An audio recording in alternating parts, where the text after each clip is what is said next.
Now we learned how to format our text and text boxes in an earlier training video. I'll go over some of the basics, but I'll take you in a new route or other things that I haven't shown you previously. So the basics are, like if we want to make our text here big, bold, and beautiful, go ahead and click on it so it can activate the text box that contains the text. Go ahead and click and drag to select the text that you want to format. You get your mini formatting toolbar, which you can go ahead and click on B for bold. You can see when you hover over it, it tells you that little pop-up, it's going to make it bold. And also the shortcut key is Control B, so Control B, and there you go, it's bold.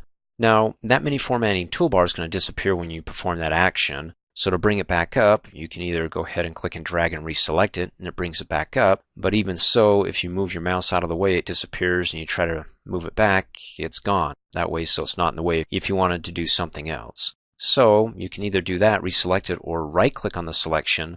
And it does bring a big shortcut menu up, but also the mini formatting toolbar.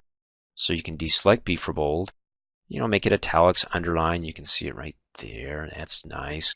You can change the font type, so you can click on the drop-down arrow, and you can do that scroll, scroll, scroll to find whatever you're looking for. Or if you know the name of what you're looking for, like let's do comic, just type it in there, Comic Sans, that's it.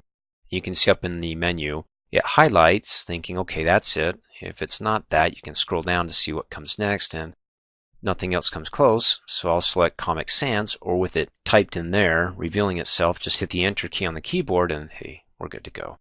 And you got your size, so you can go ahead and click on the drop-down arrow. And if you get too large, that text box, if it can't contain it, you can see it's outside of it. So you may not want to do that. And go right down to 20. Now if you have something like 20 and it jumps to 24 and you're like, I'd like to see what it's like at 21, then go ahead and click in here and type in 1, hit enter, and it's too big, it doesn't fit within the text box. But you can come over here, of course, and hover over the right middle resizing handle until you can see arrows pointing in opposite directions. Click and drag and it fits. I'll go ahead and hit undo. Or if it doesn't work, then, select your text and go back to whatever works for it there. You can also increase and decrease the font. See how it gets smaller down below, and I increase it to get it larger. And then we got some, increase list level. That's a paragraph formatting option that we'll cover in the next training video. And you got your alignments, again, paragraph formatting we'll cover next. And then you got your font color.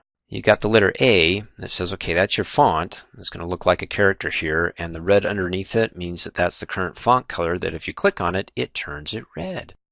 Come back up here if you don't like that color, click on the drop-down arrow, and you can see the current color that's been applied. You can choose from one of the other theme colors, like this one, hover over it, pink accent to darker 25%. So that way you can communicate that to somebody else saying, okay, this is the font color in the theme colors section here that I've used that you can use. And if you want to get more particular, you can click on More Colors. And we covered, like I said, this in an earlier training video when it comes to formatting our text and text boxes. So we won't go too far there, except that know that you can right-click and get those options. And then the Format Painter, we'll cover that in just a minute. So you have that. In fact, as a quick reminder, in that earlier training video on the Format tab, WordArt styles, formatting your text, that all pertains to text, and this is the text box. So we won't do that again. Let's come up here instead and go to the Home tab. And we've got our font group. Instead of the mini formatting toolbar, you can come here and change the font and choose something else like Monotype Corsiva, the size of it. Pretty much the same thing you saw in the mini formatting toolbar except for the shadow and a strike through. In any case, if you don't see what you're looking for here, then go ahead and click on its expandable dialog box button, and these are the more popular commands, and this one shows not only the popular for the most part, but also all the other commands. So when you want to change the font, you can change it there. You want to make it bold, there you go, bold's right there as opposed to just bold right there. And the size, and like I said, other things. The differences here is like additional, like underline style. Here you only get the single underline, but down below you can get, two. Oh, that's a double line. That's nice. You can do that, or you got some effects. The strike through is there. You could check that. And to make it all caps here, superscript makes it a little tiny up above. Subscript is the tiny down below. In any case, when you're done, you can click Okie dokie, and look at that, the strike through and it's all in uppercase. Why would you use a strike through? Well, if you've got an old retail price or an old company name, you're saying this is who it used to be, so they can be aware of it, but you put a line through it to say, okay, we're not focused on that, but that's what we used to be, or that used to be our old price. Now here's the new price. Hey, you're getting a great deal, or hey, this is our new company name over here. You can do that. Now to go ahead and clear this out, if you're like, I don't want part of it or maybe all of it, go ahead and select it. And you can come back up here, and if it's highlighted, deselect it and it gets rid of it, right? Or you can click on the expandable dialog box button and uncheck all caps and click okie dokie.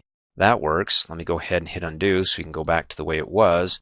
If you want to go back to what it was before you made any changes to clear all the formats, select it, come up here on the Home tab in the font group and click on your Clear All Formatting. And we're back to where we started. And then one last thing I want to show you when it comes to formatting your text, come up here and click on the expandable dialog box button because we have another tab. It's the character spacing. And the spacing's normal, but you can say, hey, I want more spacing in between those characters, or I want them tighter. If you made it more and you said, okay, make it expanded, and you did something, let's go really crazy, like 2 points and clicked okie dokie. You see how that's expanded so much in between the characters that now I have to click and drag that resizing handle so it all fits there. And we'll keep it as such. If you want to learn more about the character spacing and things like that, and also kerning, you can watch my word training video on formatting text, because PowerPoint is just going to be the jack of all trades. It's about editing text, but the real and true editors in Word. So I'm not going to do a whole training video here about Word, since I already have training videos about how to customize and format your text and do all the special things like kerning. We'll keep it simple here. But I do want to show you some things that I cover in Word that I think will be helpful, so you don't have to watch all of my Word training videos. And that's when you apply some formatting to the text here as we just did. And we'll make it red, and then we'll make it bold. And let's click on that and go back to normal and click okie dokie. Okay, so once you start applying some formatting here, and maybe make it italics, and let's change the size. We can go a little bit larger here. Okay, so I like this, and I'm thinking I'd like to apply this to formatting, everything on it, the size of it, the, Corbel, maybe we'll change that up here and type in Comic Sans, hit enter. Now see where I had it selected or the cursor flashing, it only did that word. So if I want all of it, I have to select all of it. And there's the mini formatting toolbar, or come up there and, I lost the mini formatting toolbar. I can right click or come up here and type in Comic Sans, and it's outside, so I resize it. In any case, so when I do this, and I'm like, okay, I'd like to go ahead and apply this to slide, let's do 2. Maybe to the title here, Office 2016 Training Videos. To apply everything that I had back on slide 1 here, I'd have to remember all the formats. I'd have to remember the font. I'd have to remember if it was italics, click in it and it's bold and italics. Instead of doing it that way, the long way, we can use the Format Painter, which will take a copy of wherever the cursor's at within that text, a copy of it, the formatting that is, everything, and allow us to apply that to on slide 2.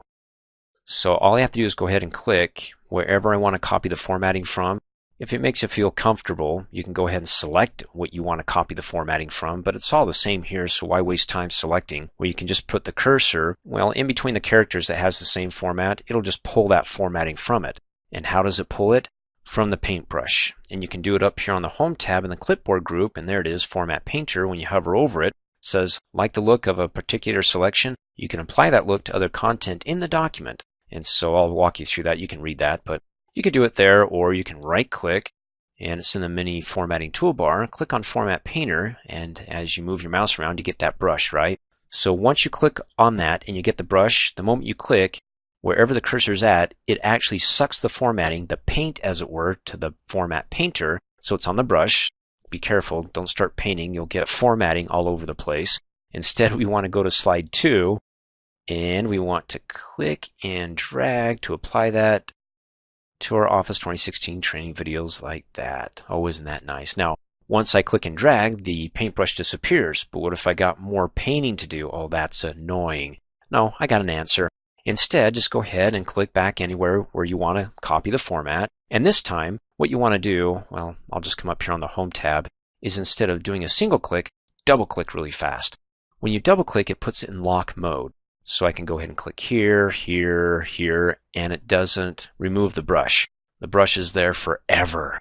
Well, to get rid of the brush, if you're like, okay, I'm done, please, let's stop this, you can either come back up here and deselect it because you can see it's highlighted, or hit the escape key on the keyboard and the paintbrush is gone, so you can go back to doing whatever else you want to do without getting formatting all over the place.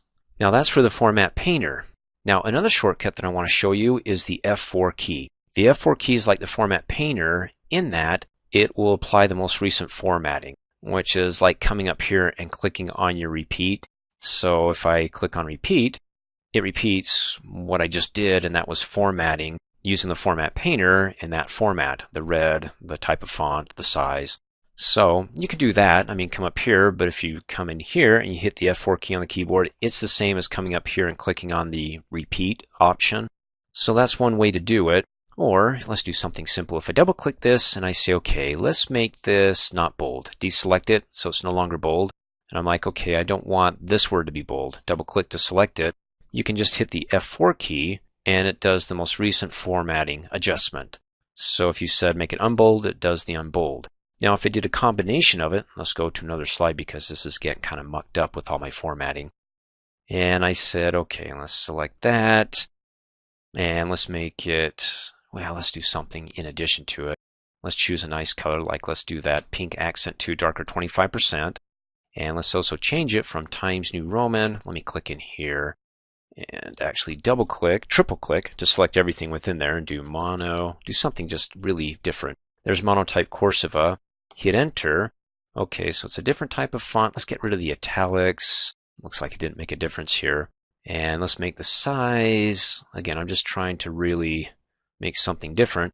So I applied all that formatting or made all those changes, right? So when I come over here and I select, or I just click within the word and I hit the F4 key, or I click on the repeat font size, well, that's a dead giveaway. It only repeats the last format that I did. So if I hit F4, it was the size. As it says up here, the size. It doesn't have a combination of like, okay, it was the color. I remember all that. It doesn't. So what you can do to get around that, if you want to apply it, all the changes that you made here, if you can remember it all, instead of doing it outside of the dialog box here, like either up here in the font group or when you right click and bring up the mini formatting toolbar, what you can do, let me select some text here. If you want the F4 key to work, or the repeat up here, the F4 key is a lot easier than moving my mouse up here, is you want to do it in the expandable dialog box for the font group, because all the changes you make here, when you're done you click OK, that repeat option or the F4 key, it's like as if all this was one action. It doesn't seem as separate action. That's just the way it goes here. So if I want to change the size, let's just go something really crazy like small, 10. And the font here, let's do Arial. And then hit the tab key. And let's do a strike through. So we got some things that we'll see that's quite different. The font color, we got to have something that kind of pops out, but not, let's see, let's do teal accent 6 slider 40%. So we made all these changes, all these different types of formatting, okay? Click okie dokie, and there, I don't know if you can see it's so tiny. In any case, if I select all this down below and I hit the F4 key on the keyboard, or I come up here and click on the repeat, it says it's going to repeat the character style, but when I click on it, it does everything. And that's the same thing as if you use the shortcut key F4. It remembers everything that you did in that expandable dialog box button, or in that window there, when it expanded from this group. So if you want to use the Format Painter and just click in here and click on the brush, great.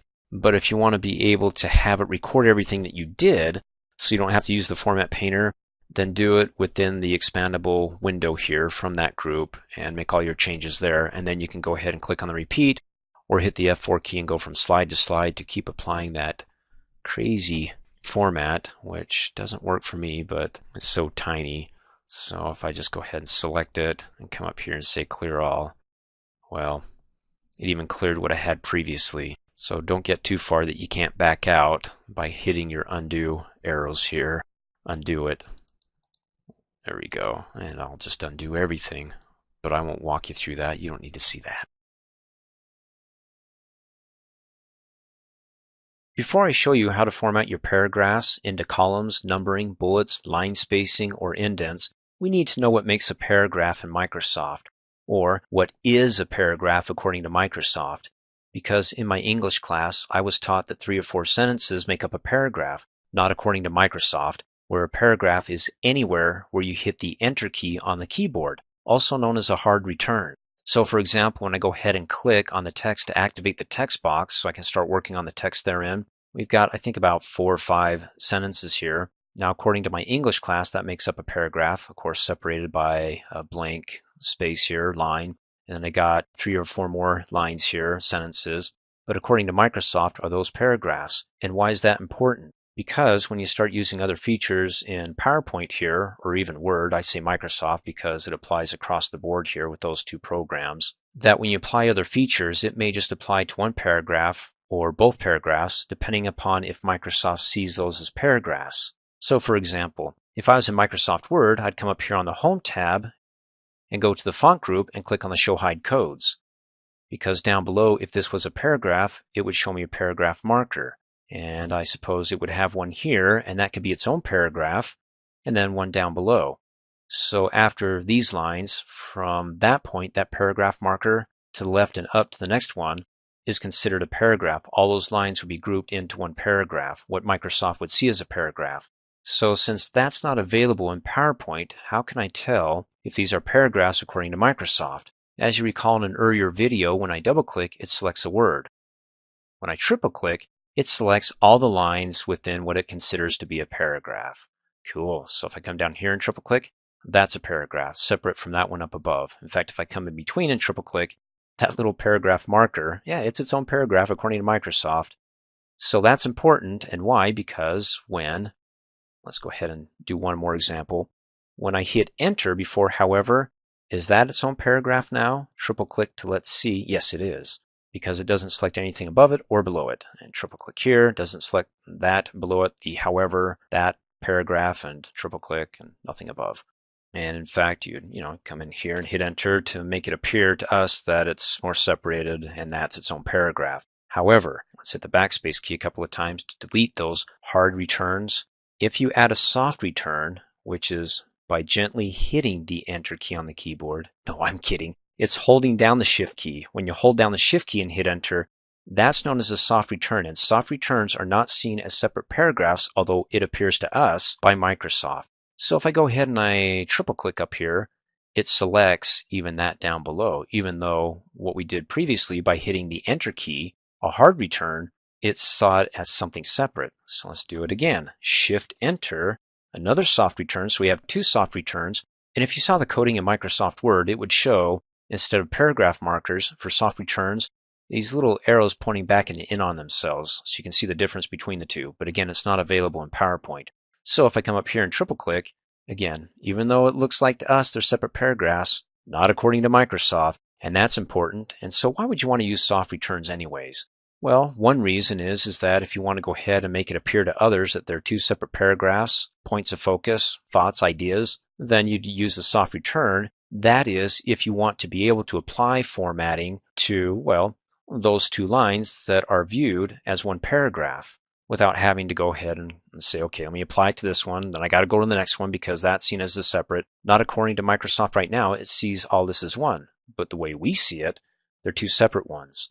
For example, let me come down below and let's do something simple. Come up here on the Home tab, go to the Paragraph group, and let's work on our alignments.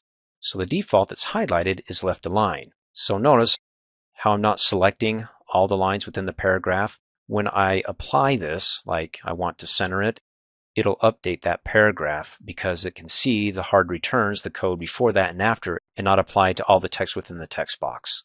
So there's center line, and then here's right. You can see it lines all the way over to the right, and then I want to justify it, which means that it takes the lines and it says make sure you're touching the left edge and the right edge. And to do that, we may have to add extra spacing in between the words. Now the last one just didn't pass it because it didn't go all the way over to the end in the first place. So it keeps the spacing in between the words the same. And so let's go ahead and go back to left.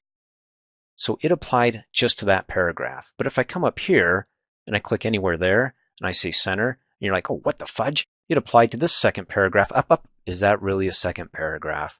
No, because we did something soft. I got to be hard on this, folks. I have to do hard returns if I want to keep them separate, right? Pun intended. So if you want to go ahead and hit back and then, hit the backspace key and get rid of those softies and then hit enter a couple of times, then what you do to one, come up here and center it, you're good. So let's go ahead and hit undo and bring it back. Okay, next feature in our paragraph group. How about columns? So right now we've got one column, meaning it goes from the left edge of the text box all the way over to the right. It's not broken into two sections or two columns. And why would you want to do that? Well, if you think like a good article, it's broken where you got small columns to read because when it's long and you're about in the middle going from left to right and you get to the end of learning, now was I back up here on computer oh, I can't keep track. That's too long to come back here to wrap around to find out what line I should be on next. So if you break it into shorter lines here, by breaking this into two columns, then you get to the end, you can wrap around and know where you've left off. A lot easier than going all the way over here. So to be able to break this into two separate or more columns, you can click anywhere within the text box. It doesn't have to be a paragraph. And then come up here on the Home tab to the paragraph group and go ahead and click on Add or Remove Columns. Click on it. See, there's one. That's the default. Two, get a preview of it. That's nice. Click on it. And you can see that the first paragraph is in the first column, and if it doesn't bleed over into the next one, looks like it's just starting the second one right up at the top. What I don't like is that they're so close together. Kind of blurs the comprehension of like, am I supposed to go over? So what we can do is come back up here and click on it and get more columns or the options. And well, you can add more columns here, but I want the spacing in between the columns. So you can go ahead and type it in, or let's just go to, I think about a ½ inch will be pretty huge. Click okie dokie and okay, there we go.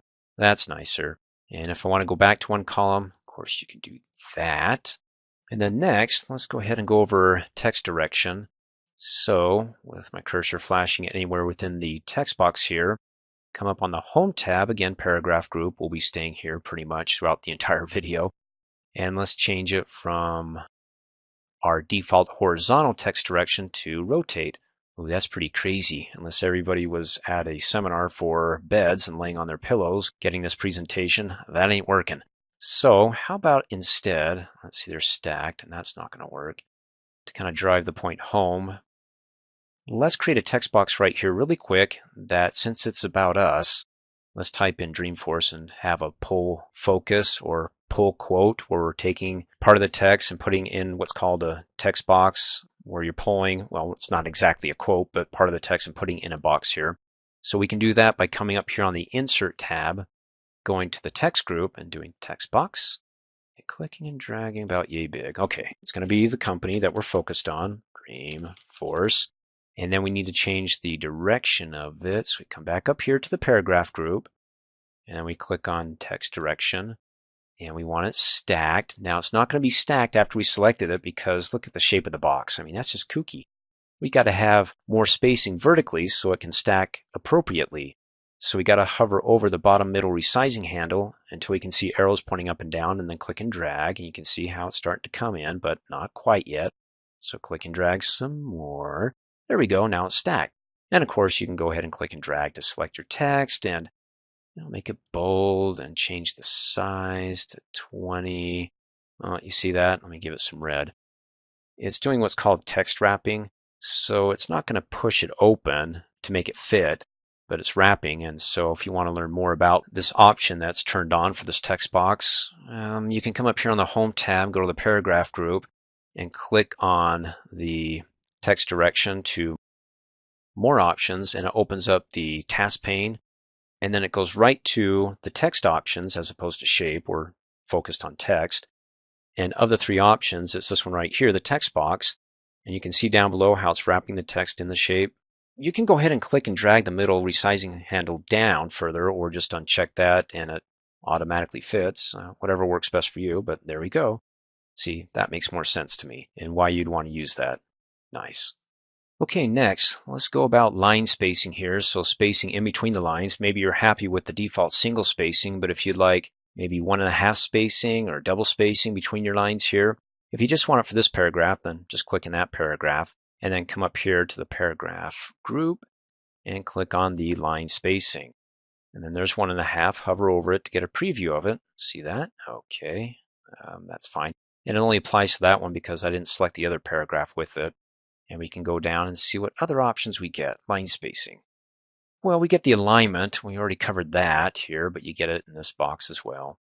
And then you get indentation. Now, indentation, you can do it numerically by typing it in here, get in particular with the accuracy of the text and the special, or you can do it by these little guys right here. They're both related. So first off, let's do it numerically, and then as we do it here, keep an eye on these guys up above. Well, let me go over it really quickly. This little guy up here is the top one. It's known as the first line indent. The next one that's pointing up is the hanging indent, and the one down below, that square, well, I guess it's more of a rectangle, that one's the whole paragraph. And you can see them right here. This one's the whole paragraph, and these specials are hanging and first line. So what's a hanging? That means that this line right here, the first line in the paragraph, is going to be hanging overboard while everybody else squishes underneath it. So it hangs out. So to do that, we got to give it some room to hang. So we got to take the whole paragraph and, move it over. So all these lines, it's just applying to this paragraph here. All these lines got to be pushed over, right? About yay far, maybe a half. And then the first line needs to hang from it by, let's say, I don't know, 3.3 inches. Okay, let's go ahead and click OK. Now when I click OK, there you go. Everybody gets moved over, and then this guy gets pulled back. So he's hanging. He's just chilling out there. He's hanging. And you can see up above that we've got well, again, that's the first line indent. That's the hanging indent, and then that's the whole paragraph. So you saw how everything got shifted over, but it kept its distance between the first line and the hanging. In any case, keep that in mind, and let's go down to the next one. So that's the hanging, where the first line hangs out. How about if we do a first line indent, where instead of the first line hanging out, the first line gets indented, and then the others, as it were, are hanging out. So to do that, let's come back up here. We've got our cursor flashing in that paragraph, and go to line spacing options. We'll change it. Well, we don't have to have indentation where the whole paragraph gets shifted over, at least not for the first line option. Let's just do first line. Get shifted over by about a ½ inch. Sound good to you? Okay, I'll go with that. There we go. See the difference? And notice that when I'm in this paragraph, how that first line is way over. That applies to that first line. In this paragraph, how that's just the opposite. Pulls the first line out and it pushes the others in. So where the first line is out, known as a hanging. When it's in, it's known as a first line indent. Now you can do it that way numerically by typing it in, or with my cursor down below, you can actually move these guys around. So if I hover over the bottom square there, that moves the entire paragraph. Click and drag. Moves everybody over. Now if I want to be able to mess with the first line, well, I can either go ahead and click on the first line here and move it out, and it becomes a hanging. Now if I click on that little guy down below, I can make it more indented with everything but the first line. So that's the hanging indent option right there. Bring it up closer so it's not hanging out so far. And then I can click and drag that bottom one so the entire paragraph gets moved over closer to the left margin here. So again, you can do it numerically, or we can just fix this all together. If you want to bring it back to the way it was, and you don't get the undo option, again, you can click on the drop down arrow and set everything to 0, or just if you're good at doing it graphically by clicking on these guys to align it there. So he's no longer indented. He's totally lined up with the hanging indent. And then you want it back against the margin here, the edge of the box. Then click on that bottom little rectangle and drag everybody together back to where we were. Nice. Okay, next, how about if we want to go ahead and resize this text box? If you resize a text box, like in the bottom right-hand corner, click and drag the resizing handle and you push it in, and it starts shrinking the text to the box, well, there's some defaults that are applied to this text box if you don't want it to do that you can go ahead and right-click on the border of that text box and go down to Format Shape. And we don't want to focus on the shape options. You want to focus on the text options. And let's go to the text box. And there we go. It wants to shrink the text on overflow. So when you start crunching it in, it's overflowing, but to keep it in the box and not spill out, it's going to shrink the text. So you could say, don't auto-fit it. And it just, text box is shrunk, but the text is still fitting where it used to be. and make your changes there. But, I'm going to go ahead and just say undo all that. And we'll go back to shrink text or just resize it. But if I undo it, it's back to the way it was that I originally liked it. So we'll go ahead and close out of that. And let's bring this back up to speed here with the other one. Click and drag this over so it aligns with that. Then click and, oh, see, that's not even perfectly aligned there. Then click and drag the bottom guy. All right. If you have a list that you want to offset, like the list here, in no particular order, you can use these little shapes that are called bullets that says, okay, this is an item, that's an item, that's an item. Or if there is an order, or you want to show how many are within your list, you can use numbers. And since you already have these offsetted with these little shapes here, those bullets, let's go ahead and go to slide 4 and apply bullets to these 2 paragraphs. Well, I actually have 3. I've got a paragraph here. Well, if you didn't watch my previous training video, you want to watch that because I go over paragraphs in great detail. And bullets and numbered lists, they're all based upon paragraphs. So if I delete that, now I have 2 paragraphs, although it looks like it's all one. Because this one, I hit the enter key, it has a hard return, a code that I can't see, that says just take a look at that right there. And this one's separate here. So if I triple click, you see how it just selects those lines, not the lines above. Triple click here, just those lines. So it sees those as 2 separate paragraphs. And that's important because when I want to offset these as 2 separate points or list of items, then when I select all of it, and I come up here on the Home tab and I go to the paragraph group, notice I have to go to the paragraph group to apply little shapes or bullets to what I have selected down below because it's based upon a paragraph. If it sees it as a paragraph, when I click on it, it'll apply it. And it applied to that paragraph and then the next one. Because if I didn't, let me hit back, and I deleted that little code that you can't see, and of course it brings it around, and I click anywhere within here, and I come back up here and I click on bullet, it just does it for all those lines because it sees it as one entire paragraph, all the lines together. I don't want to do that. Let's hit undo a couple of times. In fact, let's bring this guy up and now go ahead and select 3 paragraphs and then come up here and click on bullets. And you can see how that's indented and it's got a little shaded bullet right there. Well, when you click off, it disappears. So it gives you that space to have an empty line, but when you click there, it's ready to add the bullet when you start typing. See? Okay, so let's not do that. In any case, that's up to you. So we have 2 separate paragraphs, 2 separate items that are bulleted by shapes. So you can go with those shapes, or you can click and drag both. Make sure you select both if you want to update them. And then come back up here and you get the drop down arrow. Click on it and, oh man, it's hard to see those others here because it's so light blue. But you get these guys right here, star bullets, hover over it, and you can get a preview of it after you hover over it by looking down below. Well, see, you gotta look. See, when I hover over, then you can get a preview of it. So you can select those. Oh, that's fancy. And you can go ahead and customize it by selecting bullets and numbering. And you got your bulleted tab and number. We'll talk about numbers in just a minute, but let's focus on the bullets, the shapes. So do you like any of these shapes? Great. Do you want it 95% of the text or 100%? So the text is what, size 20? To have it exactly size 20, or do you want it to appear less than the text, like maybe at 50% of the size of the text here, 20? So you choose. And then the color, well, let's get something that pops. Let's do red. Ooh, that's poppish. And then click okie dokie, and there you go. Oh, that's a little bit poppy in any case. So go ahead, and if you just want to click anywhere within one paragraph and update that, then you can click on the drop down arrow, and you can do check marks. So we have the arrow, then we have the check mark, but if you want to apply it to both, then you have to select both, of course. In any case, leave it there. Come back up here, click on the drop down arrow, go back to bullets and numbering, and then you can also do pictures if you want. Picture. You can browse on your computer or do a search. Let's browse.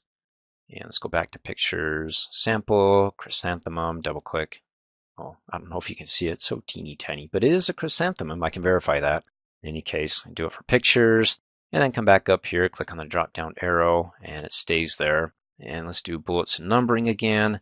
And we can customize it. Oh, this just gets crazy. You can choose a happy face because we're happy here at Dreamforce. So whatever you see there, those extra, oh, a heart. We're about love. Click okie dokie. And you get the hearts there. Oh, isn't that fun? And then if you want to reset it, well, it goes back to the way it was, no hearts. Oh, that's sad. I wanted to see what it would look like. But in any case, click Okie dokie, and there you go. So there's your bullets there. If you want to go ahead and, well, before we do anything else, let me delete this in between so it's right next to each other. And let's make sure that they have the same bullets because I want to show you. Let me select that and then come up here and click on the drop down arrow and keep them the same. Let's do boxes, hollow square bullets. Okay. What you can do is you can create your own hierarchical structure, meaning that let's say that this is the main point and this is the subpoint to the main point. So with the cursor flashing in front of the beginning of the text, you can hit the tab key, and what it does is it changes it, and depending upon the structure of the bullet, it may actually update the bullet. Hit the tab key again, and you can do a third subpoint to the main point if you had, well, 3 different levels. And you can keep hitting the tab key to demote it, as it were, to increase the indent. In fact, you can see up here, increase list level, or you can go ahead and decrease it until it's back to the way it was and the same shape and size. Now, with this much text, that doesn't really look all that great, because usually when it comes to bullet points, well, I don't have that much in the way of text. So if I go back to, well, let's do slide 2 and do this as an example, and let's do the last one, hit the tab key. You see how it updates it to let you know that it's indented in the hierarchical structure, that the outdented is the main point and this is a subpoint to the main point. In fact, if I do this and I hit the tab key, now they're both subpoints. Now you can hit the tab key to increase the indent, to demote it, or hold down the shift key and hit the tab key to outdent it. And again, you can use the arrows here, or you can go ahead and right click on the mini formatting toolbar. There you go. You can do it there as well, and it disappears. And let's go ahead and select both of these guys and then go outdent. And you can rearrange the bullets if you want. Go ahead and click on one bullet and you can drag it down below the other one. So if that's supposed to be the third item in the list, great. So click and drag to rearrange them. And let's go ahead and convert these into number list. Let's select all of it. And then come back up here in the paragraph group, and if we want to give it numbers, just select numbers, you get the default 1, 2, 3. That's great. If you want to move them around, like number 2, click number 2 and drag it below number 3. It reorders it, but not the numbers. It keeps them sequential, 1, 2, 3. And let's go ahead and select them all here to see what other options we get with the numbers by clicking on the drop-down arrow. Okay, you got A, B, C. Oh, that's fun. You can't see it here because it's so bleached. So let's go ahead and go to bullets and numbers. Well, let's do 100% of the text here and say, let's do red because that's going to pop. And okay, so there's your different options when it comes to numbering. You can do Roman numerals, lowercase, uppercase, A's, alphabet there. And what's cool here is you can choose a different starting point. So you got 1, 2, 3. Let's say of the list, you don't have the 2 most important items. Nobody's come up with that for your camping trip or whatever. You can say, well, we're going to start with this being list item number 3, 4, and 5, and then click Okie dokie and updates it. And when you get to this point in your presentation, you're saying, hey, we're missing items 1 and 2, and hopefully you guys can come up with that, or so-and-so is going to get it. In any case, you can change that. In fact, you can also even change it, like maybe you're missing something from maybe 4 to 10, and so with your cursor flashing here, number 5, you can click on the drop-down arrow, bullets numbering, and say, that one goes to 11. You can really just go crazy on this, but it's nice you get the flexibility. Then of course, to go back to the way it was, you can click and drag, select all of them, click on the numbered list, and select basic template there. And then if you didn't want red, well, then you'll have to tweak it. Click on the drop-down arrow. You know how to do that. Bullets numbering, change the color, the size. Well, we're already starting at 1, so we're good. I want to show you 3 ways that you can add a picture to your presentation. First way is that if you have a picture on your computer, well, make sure that you're on the slide that you want to add it to, and then come up here, click on the Insert tab, go to the Images group, and there you go, picture. Go ahead and click on that. And then the left window here is your navigation window, so if it's on the desktop, select that. If it's in a folder on the desktop, then go ahead and select that and click on Open, but mine's right there. I can just double click and, well, that's huge. Fills the entire slide there. Well, I can resize it. Go ahead and select it and hover over the bottom right corner resizing handle until I can see arrows pointing in opposite directions, and then click and drag to push it in. Then I can hover over it and click and drag to move it around. And you get those red dashes that mean, well, right there, that the bottom of the picture is aligning at the top of the text box of the Dreamforce LLC text. Of course, I can align it to the bottom if I can get it just right. In any case, I'm going to go ahead and move it wherever I want. That looks good. That's one way. Let's go ahead and select it and hit the delete key. And then other ways, if you don't have a picture on your computer but you'd like to insert a picture, you can come up here, click on the Insert tab. And they do have online pictures. Of course, you can read the privacy statement and what these pictures can be used for. You do have screenshots, which we'll cover in just a minute, and photo album, which we'll cover in the next training video. So for the online pictures, how about, since we already know how to insert pictures into a slide here, how about if we go to slide 5 and do it from the content box? Because you get the same options, you know, pictures, online picture. So if I go ahead and click on pictures, and I do that same spooky one, Fall Night, double click, notice how it doesn't fill up the entire slide, but fits it, well, looks like as best it can within that content box, not any larger. But with it selected, if I come up here on the Format tab and go to the Size group and click on its expandable dialog box, opens up the task pane, and I can re-click it. You can see the original size is 8 inches by 11. Click on Reset, and oh, that's huge. Let's go ahead and undo that and not do it that big. So you can do that. Let me close out. And you can click and drag and move it around with your alignment lines, your red dashes to the top of the captured ghost on film content box. And if you delete it, well, you're back to your empty content box. So you can do it from your computer or online. Click on it. And here, type in, we want a happy ghost because, you know, the ghosts we deal with are always happy. Hit enter. Then down below, these results are tagged with Creative Commons licenses, so you can read more about that, how you can use it and things like that, and make sure you comply with it. In any case, let's go ahead and scroll down. Oh, he's happy. Select him and click on Insert. There you go. Oh, that's nice. And if he's too big, again, select it. Hover over the bottom right-hand corner resizing handle, click and drag. Oh, he's disappearing. I'm losing the bottom half of him. In any case, that looks all right. And with that content settled, let's come back up here because not available in the content boxes are your screenshots. Yes, you can take a picture, a snapshot of any window that's open on your desktop. So if I go ahead and minimize this down to the taskbar and I open up the image here, let's see, let's minimize that so I can get to the top here. Open up another PowerPoint presentation.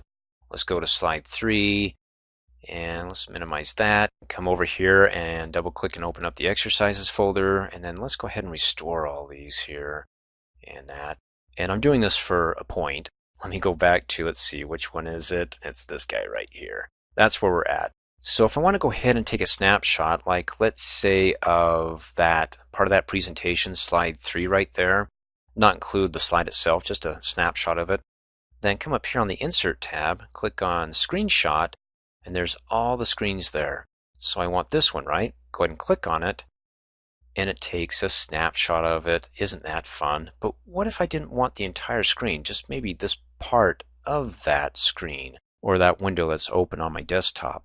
Well, you can go ahead and crop that, but hey, just select it, hit the delete key, and I'll show you how you can go ahead and just get a part of it by coming back up here, clicking on the Insert tab, Screenshot, and let's go to a screen clipping. Click on it. Oh, I can't get to it. And why is that? Because, let me hit the Escape key, because it's in clipping mode. If I hit the Escape key, it pulls it back out. And the reason why I cannot see, even though it's available, and it shows it's available here, this window with the plant oils, slide number 4, is because it's not the most recent one that I touched. So if I come back and I click on plant oils, you got the layering going, and since I just touched that, everything else is at the bottom of that, and now this is on top. So since it's the last one that I touched, and I go back to my original presentation, now I can go ahead and click on Screenshot, and you can see it's up at the top here on the left-hand side. This is number 2, that's underneath that one, that's number 3, that one's number 4. So when I click on Screen Clipping, that one's on top. Give it a second, and the screen turns milky white, and I get the cross here. That means that wherever I click and drag, is going to cut out that part of the screen, let go, and insert it into, well, on the slide that I had selected in my presentation. Oh, that's nice. So as a quick review, if I go to the exercises folder, that's the last one I touch. I come back here and I want to insert screenshot. That folder is the last one I touch. That one's on top, and then the one that was before that now becomes number 2, and so on. So when I do a screen clipping, I get the folder on top. Let's hit the escape key to get back out of that. Typically when someone talks about a photo album, it's a book with a bunch of blank pages that you can add a picture or pictures to a page. So later on, you can flip through those pages and reminisce about all the fun times you've had. Here, I'm going to show you the electronic version of PowerPoint's photo album feature. So to get started, just open up PowerPoint. Doesn't matter if you're currently working on a project. As you can see here, I just started. I know I just got one slide, but doesn't matter. Just come up here and click on the Insert tab and go down to Images, the group that is, and there's Photo Album. You can see when I hover over it, in the pop-up, it says create a beautiful presentation for your favorite photo collection. Well, that's just beautiful. You can either click on that or click on the drop-down arrow and click on New. It's the same thing. But know when you click on the drop-down arrow, after you create your photo album, you can edit the photo album. So let me go ahead and click off and click on Photo Album. Now when I click on it, it's going to ask me, okay, where's all your pictures? Is it on a disk, DVD, CD, or is it on your computer? So to get started, let's go get those pictures. Click on File/Disk. And if it's on a disk, over in the navigation pane, go ahead and scroll down to find your DVD drive. Well, mine's a Blu-ray. And you can see when I hover over it, the pop-up, that's Access 2016. Well, that ain't working for me. So I'll just find some pictures on my computer. Let's go to the Pictures folder. Okay, we got some samples. Double click, that'll work. And so if you want to go ahead and insert just one, go ahead and select it and then click on the Insert. But if you got more pictures within, well, this folder that I want to bring in, you can either do a block selection, like if I want to select from chrysanthemum all the way to the penguins, select the first one, then hold down the Shift key and click on the last one, and it selects everything in between. You can do it that way, or if you want to get more particular, in a non-block selection, non-linear, click off, and select one, hold down the Control key, and click on those that you would like to bring in. If I over-selected, then I can hold down the Control key again and deselect one of them. And there you go. So now I have a total of 1, 2, 3, 4, 5 selected. We're good. Let's go ahead and click on Insert. And there we go. Total of 5 pictures. And the first picture in my photo album is going to be chrysanthemum right there. Now, if I don't want a picture like penguins, let's go ahead and check that. And you can check additional ones, but when you click on Remove, all those that are checked, okay, don't want to get rid of the lighthouse, so let me uncheck that. Go back to our penguins here, and you can see a preview, and let's remove it. So now we're down to 4. Okay, great. Now, what about the lighthouse? What about it? Well, I want it to be the first picture in my photo album. Let's go ahead and check it, and come down below, and click up. Now it's number 2, up again, now it's number 1. So the first picture, great. And with the preview down below there, you can flip it on its side if you want to do some flipping, and you get other options like contrast. Between 2 colors, you can make it more contrasting by clicking up, up, up, or less contrasting by going down, down, down, darker. Speaking of darkness, you got the sun that you can make the pixels brighter or darker. Now, let's go ahead and create our photo album. Now, when I do that, you see I've got my original presentation I'm working on. It's going to leave that alone. When I click on Create, it's going to open up a new window or a new file with these pictures in it.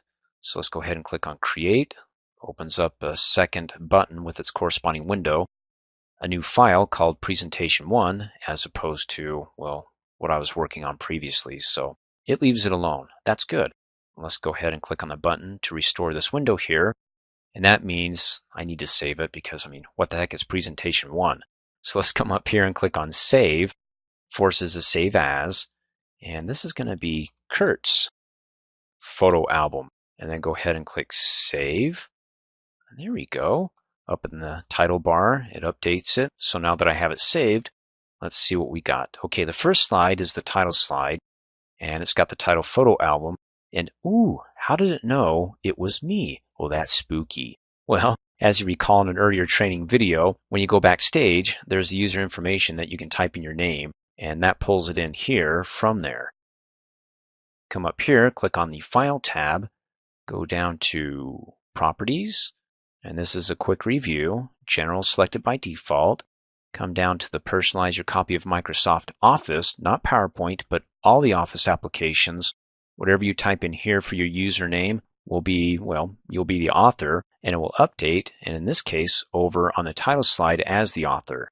So if you want to get credit, make sure you got your name here, not some other generic name or the name of your computer. I'm going to click Cancel, and oh, that's nice.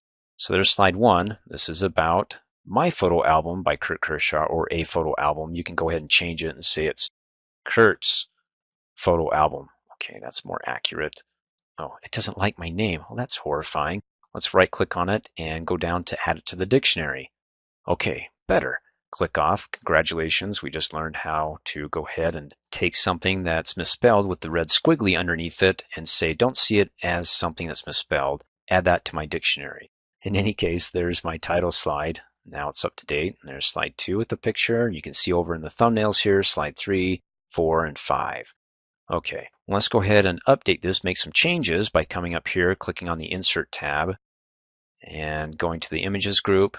Now we don't want to create a new photo album, so you want to click on the drop-down arrow and go ahead and click on Edit.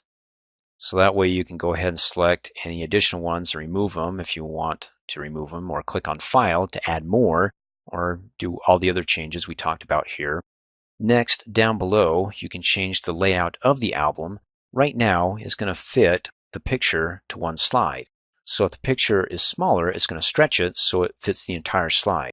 Now that can be kind of grainy and blurry, especially if the pictures are pretty small. So what you can do is change that and say, don't fit the slide.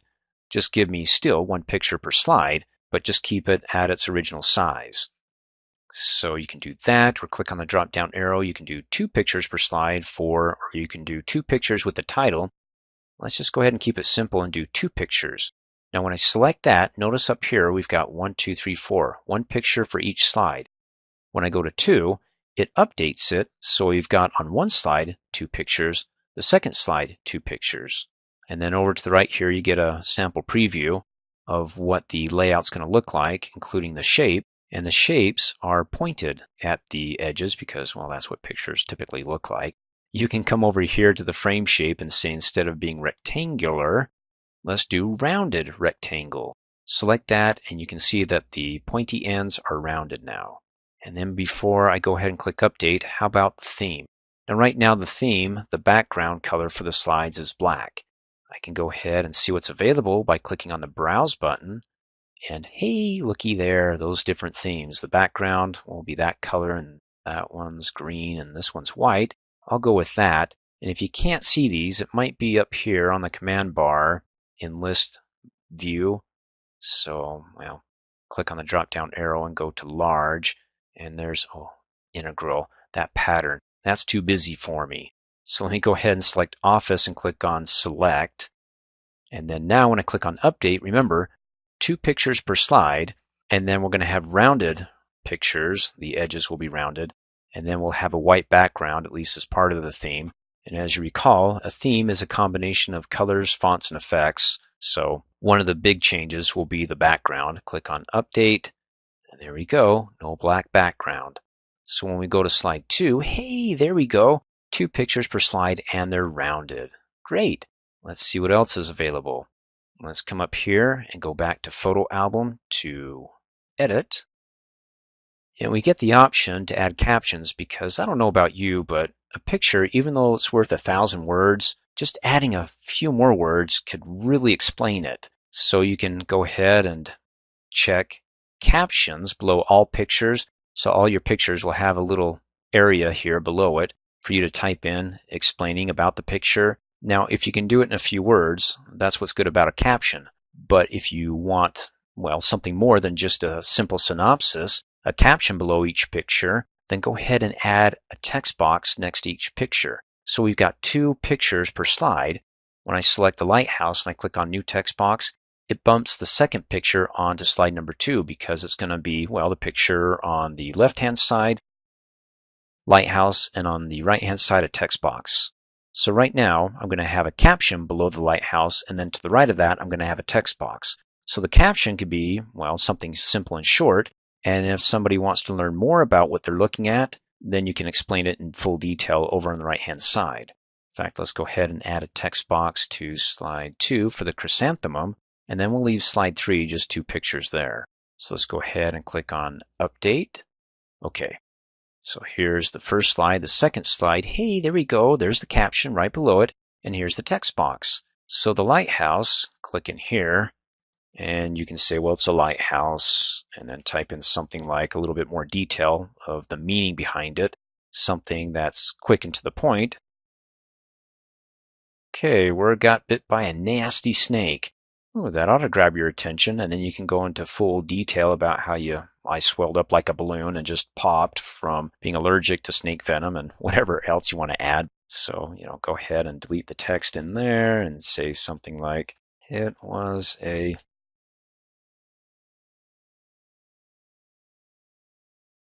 beautiful fall day when we visited the lighthouse, and I about stepped on a snake and was about to, flee when it bit me, in any case. Don't forget you can change the size of the font here. So if the text is too big, make the changes we talked about, how to format your text. And there you go. A little synopsis. You're interested, go ahead and read more. And then slide 2, same thing, chrysanthemum, give us a little bit of synopsis, then more detail. And then on the fourth one, just keep it simple. We could just say, look, this is the desert where I got stung by a scorpion, and the tulips where I got stung by a bee. I don't know, I'm just having bad luck by going outside. In any case, some of your pictures may need further explanations, some may not, and for those that may not, then, well, go ahead and type in a date and say this was taken in 1972 when we went on a honeymoon. Once you're done with that, be sure to save your work. And when you open your PowerPoint presentation, your photo album, again, to make any changes as far as the photo album goes, click on the drop-down arrow and click on Edit. Doesn't mean that you can't go ahead and click Cancel and just make the changes here by resizing it and moving around and then going to another one, copying and pasting that onto another slide and pasting it here. Sure, you can do that, but you're kind of getting away from the structured photo album. But hey, it may be a start for you. Nonetheless, you can still make whatever changes you want, as you would normally in editing your presentation. Having a photo album does not restrict that. And I guess we can go ahead and play our slideshow.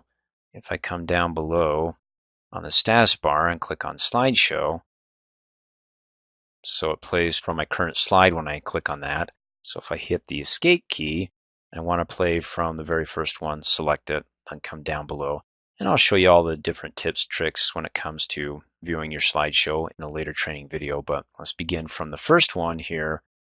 Hey, Kurt's photo album. Click to go through each page as you would in your typical photo album book and be able to go through that. And this way you can go ahead and have it on the computer, send it to somebody, or if you got a projector, hook it up to it and project it up on your wall there. And then just have a nice evening with your family and friends reminiscing about all the fun adventures you were on. And then when you're done, just click to end the slideshow. If you need to add some basic shapes like a line, circle, or a square, then come up here on the Home tab and go to the Drawing group, and you've got your shapes. Or if you're in this neck of the woods on the Insert tab, go to the Illustrations group and click on Shapes. Either way. Since we're here, let's go ahead and let's see, we've got a bunch of categories, lines, rectangles, basic shapes. Let's do a very basic one. Let's do a line. You think it's basic? Watch this. Go ahead and click on it, and now it's in drawing mode. Because we don't have a pointer, we now have a black cross, meaning that when you click and drag and let go, hey, there's your line. And then if you want to get rid of it, well, with it selected, how do you know it's selected? Because it has the resizing handles on either end, the circles. Then you can hit the delete key and get rid of it. If you click off of it, couple of things happen. One, it no longer has the handles to let you know that you have it selected, and also, I don't know if you saw it, but up here it had its related contextual format tab, meaning that the commands on there are for what you have selected here, this shape. So select it, and hey, it brings it back up. So with it selected, if I hit the delete key, it's gone. Let's go ahead and redraw it. Home tab, drawing group, shapes. Select the line, click, and then click and drag. Now, before I let go of the mouse, this time, when I'm moving it around, if I hold down the shift key, it does it in increments of 45 degrees. Isn't that cool?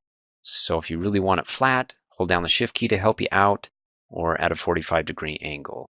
I'm going to let go of the shift key and do it as thus. And then if I don't like the color of it, the thickness of it, to make some changes there, let's see what it's got. I would say go to the Format tab. You can also do this on the Home tab because in the drawing group, you do have the color of the line. It's called outline, but if we had a circle or a square, it would be the outline of the circle and square, but since it's a line, well, it's the actual line. So you've got the color for the lines, right? Or the line. Then you have the shape effects, you see that, and then let's click off. Then you have the quick styles, which is a collection of formats. You can hover over it to give you a preview of it. That one's intense. Ooh, intense line accent too. So that's the name of that. In any case, you can do it there if you're on the Home tab, or come up here, click on the Format tab, and go to the Shape Styles, and it's the same thing, right? Click on the More button, and you get your intense accent too. I'm not going to do that. Let me click off. And you got your shape outline. Click on it, and you can do something. Let's do red. And then click on it again because we get more options. You can go to no color at all, no outline, and it totally disappears. You can use the eyedropper to select a color from anywhere on your slide and have it update to what you have here.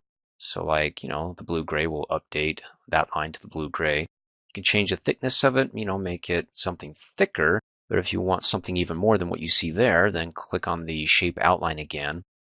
Go down to weight, and then go down to more. Now when you see more, that means it's going to open up the task pane and give you more. And so over here, in addition to what was available up here on the drop down, it's also over here. But we also get transparency, which we didn't have before, so we can click and drag that. And ooh, that's kind of spooky how it just fades in the background there slightly. And then change when I click in the box here, you can see you can go up to, oops, did it again, 1,584 points. That's a lot of points. So you can use the spin dial options to make it thicker. And let's see, what else do you get? You have the dash type, and also let's see the compound. Ooh, if you want to make it double here, double line, and it goes to double. I'm going to undo that. And let's do the dash type and make it something, ooh, rounded dot. Let's see how that looks. It's okay. It's up to you. And again, you can click on the drop down here and you can change the dashes there.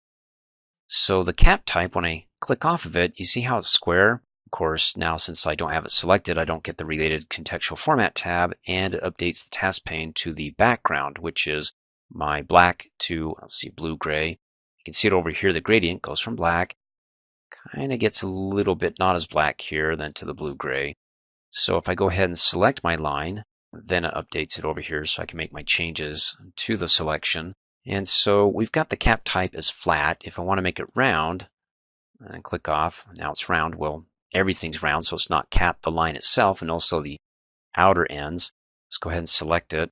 And then if you want to give it an arrow, you can do it at the beginning. Now, what is the beginning? Is it this end or that end?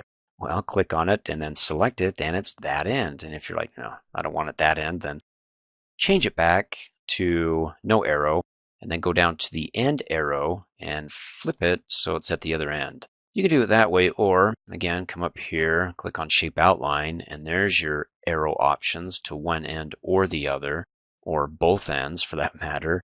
Or you can go ahead and select more arrows, but when you do that, again, when you're doing something more, it comes and opens up, since it's already open, the Format Shape task pane. Okay, let's go ahead and close out of here and try to keep it simple. Next, we've got our shape effects. You can give it shadow. It's not going to help me here because of the dark background, but if you wanted to, find some shadow. And if you want more options, then again, it's going to open up the task pane to give you more options here. Let's go ahead and close out of that. Shape effects, reflection, if you want one, glow. Let's do something purplish. Ooh, that's kind of eerily cool. And let's see, what other effects do you have? Soft edges, bevel. Hover over those and just go through those, and know that if you don't like what you see here, check down at the bottom to see if you can open up that task pane and get more options for 3D. and the material. If you want it like special effects, soft edges, flat, in any case, I'll click off and close out of that. So that's the line. Now what about, like, let's say a square or a circle? And the reason why I bring up those two specifically is because you won't find them in your shapes. Well, speaking of shapes and drawing additional shapes, well, since we have one shape selected and it's got the related contextual format tab up, you can just come over here and you get those shapes. Of course, if you click off of the shape, it disappears, and then you've got to go to the Home tab, to the Drawing group to add more shapes, or the Insert tab to the Illustrations group for more shapes. So, you know, while we're here and it's selected, come up here and click on More. Now, do you see a circle or a square? I don't. So what you have to do if you want to draw, like, let's say a square, you have to select the rectangle. I know, kind of crazy, isn't it? Go ahead and select rectangle, and you get the black cross, then go ahead and click and drag. And I got a vertical rectangle, and I could try to bring it out and go, okay, that's kind of looking like a square because I need a square, not a vertical rectangle. Well, if you want help in this, hold down the Shift key, and it pops it open to the perfect square. Oh, isn't that nice? Let go of the mouse, let go of the Shift key. And it's the same thing for a circle. To draw a circle, you have to start by selecting the oval. So let's go ahead and select that shape so we can bring up the Format tab and come back over here to Insert Shapes. And do you see a circle? No, just an oval. Click on it. And to get your circle, click and drag. And you can try to eyeball it and go diagonally down and go, ooh, I'm pretty good freehand with my circles. To exaggerate, to make a point, if you're more vertical or horizontal and you're like, oh, I can't draw the circle, hold down the Shift key. Not that you would think you could draw a circle from an oval, but that's how you do it in Microsoft. Select the oval, hold down the Shift key when you're drawing your oval to make a perfect circle, and same goes for making the perfect square. Let go of the mouse and let go of the Shift key, and let's resize that. Hover in the bottom right hand corner of the circle and click and drag to push it in. But when I push it in, if I go too far to the left, I get a more vertical oval, and too far up and to the right. So when you're resizing it, hold down the Shift key and then push it in, and then let go of the mouse and let go of the Shift key. So that Shift key is very handy dandy. Let's go ahead and click and drag it around. And then, of course, with your shapes, your circle, your square, just like the line, up here on the Format tab in the Shape Styles group, click on the More button and you get your pre-formatted themes like Subtle Effect Gold Accent 3. Ooh, that's kind of cool. Looks like a spooky moon. Select that. I can go with that. But if you like, let's say, the outline of it, not the fill, or you like the fill but not the outline, well, you can come up here. There's your fill and outline, and also effects if you want to maybe add a reflection. So first of all, the fill, you can just hover over it, and it's the same thing with the line, so it's nothing new. It's just that we're applying it to a circle. And you can also have it as a picture. If you got a picture, go ahead and click on it, and you can search the web for a picture or browse from your computer. Browse and find a sample picture. Chrysanthemum. Okay, that's not working for me. Let's go ahead and hit undo. I like the way it was, but in any case, that's for your fill there. And you can do gradients and textures. And then if you want more gradients, now the gradient is transitioning from one color to the next. And in this case, it's going, well, in this example, linear right. It goes from light white to orange back to light white. But I like the way it is, more horizontal here. The default, well, it says no gradient. If I go ahead and choose that, then it's just like totally no transition. So let's go ahead and click off, or you can say more gradients. And it opens up, and then you get your gradient stops here. How it transitions from one color to the next, and you've got your option to add additional stops and set its color, or remove by selecting a stop and getting rid of that stop. So you have less transitions from one color to the next, or less colors that you can add at each stop that it transitions from one to the next. Now I want to keep it simple and basic in this training video, so I don't want to get hung up on gradients. Let me go ahead and hit undo, but it's enough to get you thinking, and we'll cover more advanced options in the next training video of advanced shapes. So let's close out of here. And we've got our shape outline, so we can go ahead and make it red. And you probably can't see that outline too well. It's kind of a thin one, so click on it and go for something heavyweight. There you go. Okay, I don't like it, but you know, whatever. Let's go ahead and hit undo a couple of times. I like the way it was, but nonetheless, it's there for you to make your changes and also set the outline to be in dash instead of a solid line. Let's see, there's a dash. And let's click off. You also have the shape effects like we did for our line here. Click on it and you can give it a glow, or maybe how about a reflection? How about that? There we go. So it looks like the moon reflecting over water. Oh, that's fun. And then if you want more options, what you see here, again, you can click on the drop down arrow, like for effects, outline, or fill. And when you get to a point where you don't like what you see here and you want more options, glow options, there we go. Click on that and it opens up the task pane. And you can do more here, or it'll have more options for you, like the size of the glow. Do you want it 5 point, which is about, oh gosh, well, we won't know until we go ahead and click and drag to really emphasize that. And okay, so it's a really glowing glow moon, and it's got a little reflection off the water and the transparency. In any case, more options. Cool. Let's go ahead and close out of here. And before I do that, just keep in mind when you're working in here, you've got the title here, the shape, the formatting of the shape. You have the shape options and then text options. Can shapes have text? Oh yes, they can. Let me go ahead and close out of it, and I'll show you in just a second. Once we wrap this up, like for example, if I want to make more of the same shape, copy it, paste it. Can I do that? Of course you can. Let's go ahead and select that one, and you can right click on it, and if you don't move your mouse, you get the option to copy. But if you right click and move the mouse, then it says, do you want to move a copy of it here or just move it here? So if I do copy of it here, kind of looks like it's blurry, but it's not vibrating. It's just a copy of it so close to the other one. So let me hit the delete key, select it, and you can right click to copy, or better yet, what I like doing is with it selected here, you can see the selection circles, resizing circles around the line, is holding down the control key and hitting D for duplicate. And you can click to drag to move it out, or you can use the arrow keys on the keyboard, up or down, left or right, and then hover over the end until I can see arrows pointing in opposite directions. Click and drag to turn it around and point it up that way maybe, and then click and drag to resize that, and then turn it around and click and drag. Oh, see, I'm getting part of that moon, as it were, in there, the circle, because you see how that reflection extends beyond it. So let me go ahead and hit undo. I got to be careful not to get too close or it'll accidentally select it. So I really got to get down low enough so I can, oh, see, it's not letting me do that. Let me hit undo again. Let's click off, click on it, and then click and drag it. Okay, so that's me being careful. Great. And if I'm concerned about the size, I want them to be the exact same size. Well, with this selected, up here on the Format tab in the Size group, there's the height and there's the width. What about the other one? Go ahead and select it. Let's see, 1.25 and 0.92. 1.25, nope. 0.92, nope. So they're different. So you can go ahead, and if you remember it, come in here and then type in 1.25, hit enter, and then what was it? 0.92, hit enter. Okay. And then click off. Okay, and then I want to show you how you can add text to it, which is really simplistic. All you have to do is go ahead and select your shape and just start typing. This is a circle. That's it. When you're done, go ahead and click off.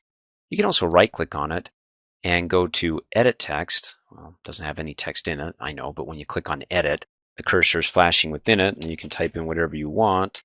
And of course, you can format the text therein if you want to click and drag or double click really fast to select the word. You got your mini formatting toolbar, make it bold, italics, underline, change the color, and things like that. Then when you're done, click off, and that's a square. Now for the advanced shapes, what I'm going to be showing you here is nothing really advanced. It's just basically working with advanced features to help us work with our shapes. And so I'll show you that in just a second. But what I want to do here is I want to create a dartboard with a bullseye in the center of it. So to help me center up some things, I'm going to be using some of the features here, alignment features. So let's go ahead and create first our board by, well, drawing a square. And I can do that by coming up here on the Home tab, going to the Drawing group, click on Shapes, and to draw a square, I need to go ahead and select the rectangle. We learned about that in the previous training video, right? Go ahead and click on that, and then click and drag to draw your... Okay, if I held down the Shift key, it would pop open, and, well, that would be the perfect square, but I'm going to leave it right about there. Now, to make this with the texture of a board and not the color blue, we can come up here to its related contextual format tab, or, since we're on the Home tab and it's got pretty much everything that I want to work with here in the Drawing group, let's click on Shape Fill and stay here and go down to Texture, and we can do something nutty like walnut, but let's go with oak and select that. And then you'll notice that my oak has a light blue outline to it. So if I come up to shape outline, I say no outline. Okay, that's better. I don't see that light blue outline. You can click off of it, see it's not there. Now we want to go ahead and add some circles, one smaller than the next, so we can get to the center or the bullseye and to add circles. Let's go ahead and with it selected, I can go, well, since we're on the home tab, let's just go to the drawing group and add our shapes here. Click on that because, I could go to the format tab here and there's shapes that are available over in the insert shapes. Well, okay, I'm here. We'll do it here. Click on the more button. And so there's more than one way to find your shapes on different tabs. So click on oval, and I'm going to start in the upper left-hand corner of that little resizing handle, and then click and drag down. And if I want a perfect circle, then I have to hold down the shift key, and I'll go about like that, and then let go. So there's one. Let's draw another circle, and each one that I draw is going to be smaller than the previous one. So let's come back up here, click on oval. Up here, click and drag, hold down the shift key, and it's going to be smaller. Okay, maybe there. Come back up here, and then click and drag, holding down the shift key to get my perfect circle. Come back up here, select oval, click and drag, hold down the shift key, so you can see what I'm getting at here. And let's make the last one here something, click and drag, a little bit smaller, and let go. Now when it comes to aligning these up, because, well, that isn't centered, or in the middle here, the alignment, is I want some help from Microsoft, because if I, click and drag around, go, okay, there's centered, and try to use that alignment, as you can see the dashed lines to get it right in the center. Okay, yeah, that can work, but I got a lot that I'm working with, so instead of doing it that way, let's go ahead and select everything that we want aligned off of each other to be centered vertically and horizontally. So to do that, you can do Control A, and it selects everything on that slide. Or let me click off. You can select the board, hold down the shift key, and click on each circle. And then you want to come up here on the Format tab to go to the Arrange group, and you want to click on this guy right here, Align Objects. Click on it, and you want to center it first, and then align it to the middle. So there's center, and then click on it again, and then go to the middle. Oh, isn't that perfect? Click off. That's a bullseye. Well, except I'd like a star in the middle of it. Let's go ahead and do that. Let's add a star. So come back up here to Shapes on the Home tab, click on it, and there's a 5 pointy thing. Click on that, and then click and drag a star.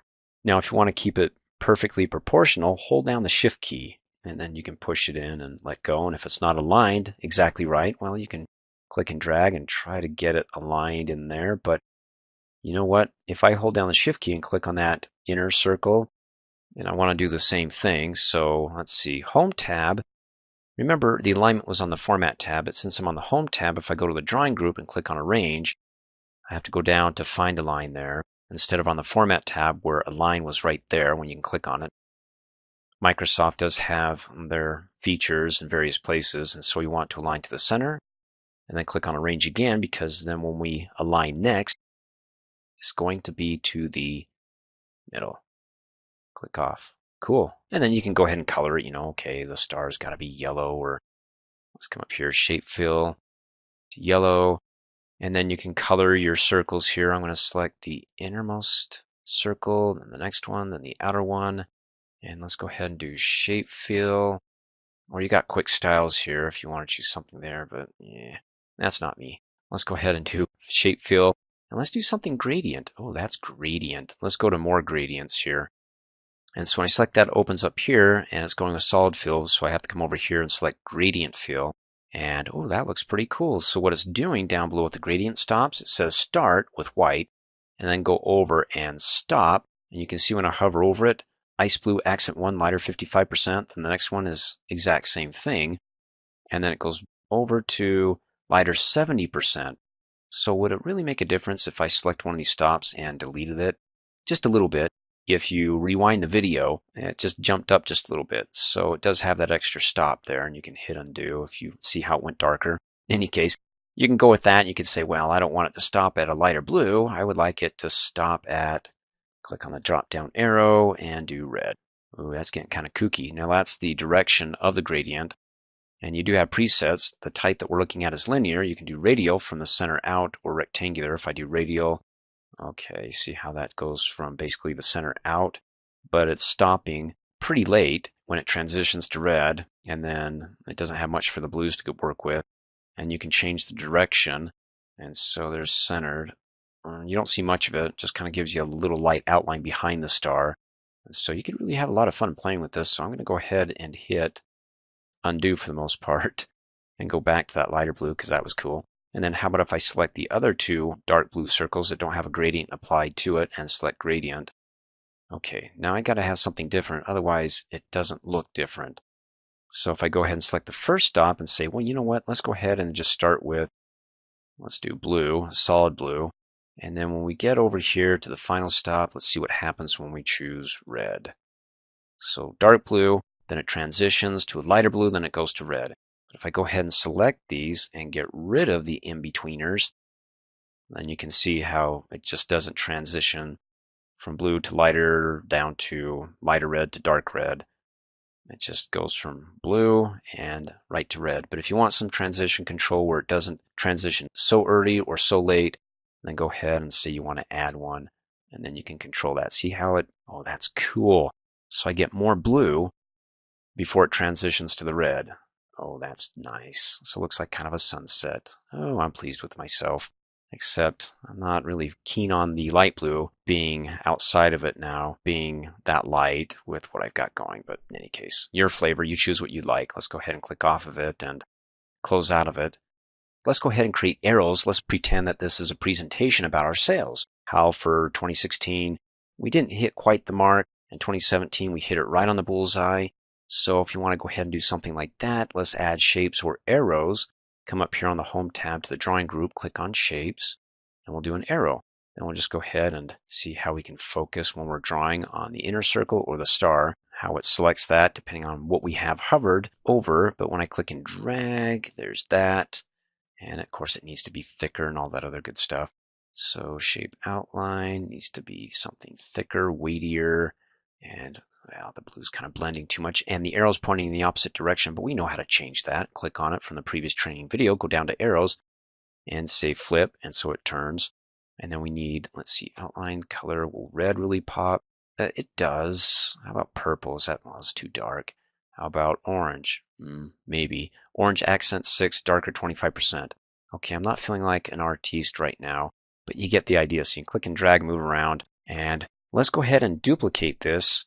And in fact, before I do that, really, honestly, let's go ahead and choose light green, a little bit better.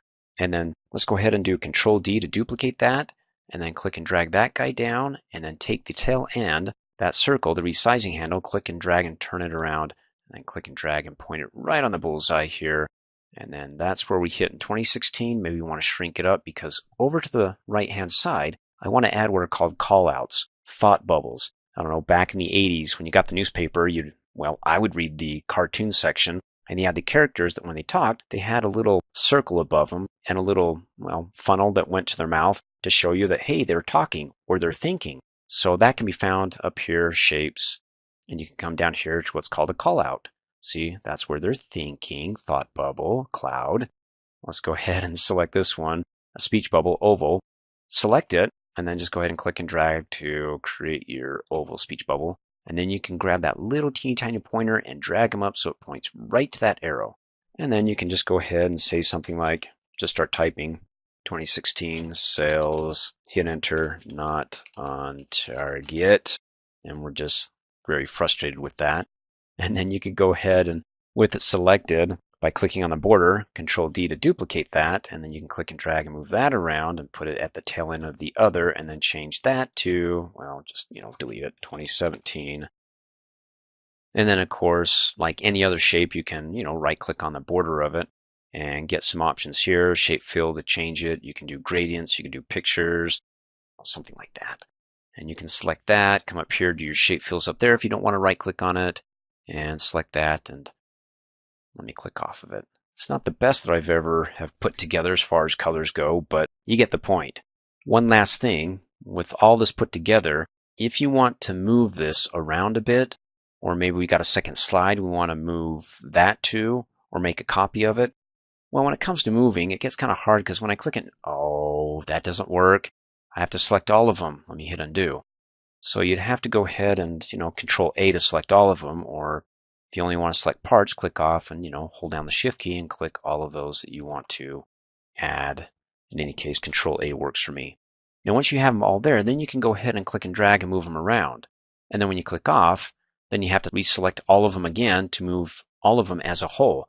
And that can be very annoying if you're going to be moving this around a lot. So for me, after I have them all selected, you can, in that selection, if you hold your mouse still, right-click on it, and go down and group them together so it sees it as one. Now, if you can't right-click and hold your mouse still, well, then you want to come up here on the Home tab to the Drawing group and click on Arrange, and you got Group there. So when you select Group, when you click off and you click on, like, let's say the star, it selects everybody. Hey, you pick on one, you pick on everybody. They're grouped together. And so you can go ahead and click and drag and move them around. But that doesn't mean that you can't select the star. You just have to click one more time, and then you've got the star. But does that mean you can click and drag and move the star around? Of course you can. But the initial selection is going to be for the entire group. Makes it easier. And then you can just focus on the star and maybe change the color, the shape effects of the star, give it a glow, whatever you want to set up there for the individual selection. You just have to click off. Once you select it, selects everybody, click again, and you're targeted, pun intended, on that outer circle. And then you can just change that accordingly because that's what's selected. Even though it looks like everything's selected, it's just focused on that because that outer box is dashed where we've got an additional selection inside that it's focused on. So whatever changes we make, it's just that focus selection there. And then wait a second, how about to ungroup it? If you no longer want them grouped, to do that, you can just click off and right click, hold down the mouse, keep it still when you right click, and then go from group to ungroup, or arrange to ungroup, or if you're on the Format tab, you've got the group right there, group to ungroup, and then we're back to everybody being independent of one another. So when you click off and you pick on one, you actually are selecting one and not everybody. The Merge Shape feature is to merge selected shapes into one or more new geometric shapes. So for example, I've got these two shapes that I want to select, and to take a look to see what happens when I use the Merge Shape feature. And these are shapes, these aren't objects, they're not pictures, they got to be shapes. So after you select two or more of them, we'll just do two. Then come up here and click on the Format tab and go to the Insert Shapes group, and it's right there. Merge Shapes. Go ahead and click on it, and we got a total of 5 options. The first one, when you hover over Union, you can see the preview. The Union will give you one single solid shape. Any overlap regions displayed are part of a new shape. And instead of clicking on it, we get the preview. You can see that. Let's go ahead and go down to Combine. Ooh. Single shape with overlapped regions removed and a slide background display through those removed regions. So you can see let me just go ahead and click on it. It removes what was overlapped and we can get that background there. So let's go ahead and hit undo. And let's do another. How about fragment? Now it'll do multiple different shapes based on the overlapped regions of the original shapes. So all areas of the original shapes that don't overlap become new shapes. And those that overlap become new shapes too and are all editable. So in other words, when I go ahead and select this, that's a separate shape, retains its separaticity, as it were. And so where it overlapped with the other one, it created its own shape, and then that one retains its separate from the others. So what we have here, if I can click in there and I delete it, and the font is so big it can't all squeezy wheezy in there. And then let's go ahead and select that and type in hi, and then hold down the Shift key and then hit the Home key on the keyboard, and it will go from the cursor flashing at the end of the line to the beginning and select everything in between. And then I can, let's go ahead and right click on the selection in the mini formatting toolbar, click on the size option. Let's get high so it can fit within that shape, size 28. Okay, select that. Oh, we better add an exclamation point, and then go ahead and click off, and there you go. Oh, isn't that fun? Let's go ahead and hit undo so we can finish the rest here several times. We can go back to 2 separate shapes and distinct shapes that just overlap. There we go. And they're selected. So let's go ahead and click on it again. And instead of fragment, let's go to intersect. And so this single shape is defined by the region in which all selected shapes overlap each other. So it overlaps. That's its own separate shape. Select it. And so all that text, the font's just too big. That's why it looks kind of funny. So if we just go ahead and shrink it up. Oh, okay, I didn't select all the font. Okay, see, we got more there. It's just, that's huge. Let's just delete it. and then go ahead and you can see, oh, okay, well, there you go. It could fit in the shape if I just go ahead and select the text and make it smaller. Okay, well, we know how to do that and do hi. I mean, that's pretty cool. If you want to go ahead and start playing with the shapes to mutate and get a different geometric shape, something that's not a default template, I mean, you can look like you're really creative here, right? Alrighty. Let's go ahead and hit undo several times again, really fast. Oh, let's go back. And let's go ahead and shift click both of these shapes and come up here on the Format tab and click on Merge Shapes. And then we have Subtract. So the single shape that is a variation of the first shape selected, that's what you get. And the portions of the first shape selected that overlap with the other selected shapes are removed. And so what's overlapping? That part of the shape that's on top of the shape down below. And in a later training video, we'll cover layers. So if you want to be able to have, let me click off, this shape to be on top of that one, well, like I said, we'll talk about that in a later training video. That's a whole nother video that we can go into detail about. So watch my training video on object ordering and layering. WordArt is a collection of predefined styles that you can apply to your text to make the simple text look awesome or give the text more flair, because that's what Microsoft says. You know, come up here, click on the Insert tab, go to the text group, and you see the tilted A, because a straight A, hey, he's just not fun. This guy looks like he's about to fall over. That's funny. So when you hover over it, you can see in the pop-up, add some artistic flair to your document using WordArt, or like, you know, whatever. In any case, if you want to add something, some text, but that has flair, click on it and you're limited here. So since my presentation is about something scary or spooky, I'm going to hover over, and that's gradient fill, periwinkle, accent color 5 reflection. That looks kind of spooky. Well, except for the name periwinkle, that's not doing it for me. Let's go ahead and click on it. And there you go. It just says, hey, your text here, meaning just start typing. Let's do something spooky, and that's it. And then when you're done, just go ahead and click off of it. And all right, you want to make some changes to it? Be my guest. Go ahead and click inside and make sure you select everything when you want to update it. So when you select it, you get the mini formatting toolbar, just like formatting other text and other text boxes.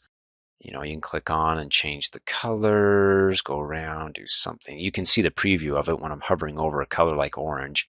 You can do that, or let me go ahead and with it still selected, up here on the Related Contextual Format tab to the WordArt styles, of course, you can click on More and hover over to update that with anything else.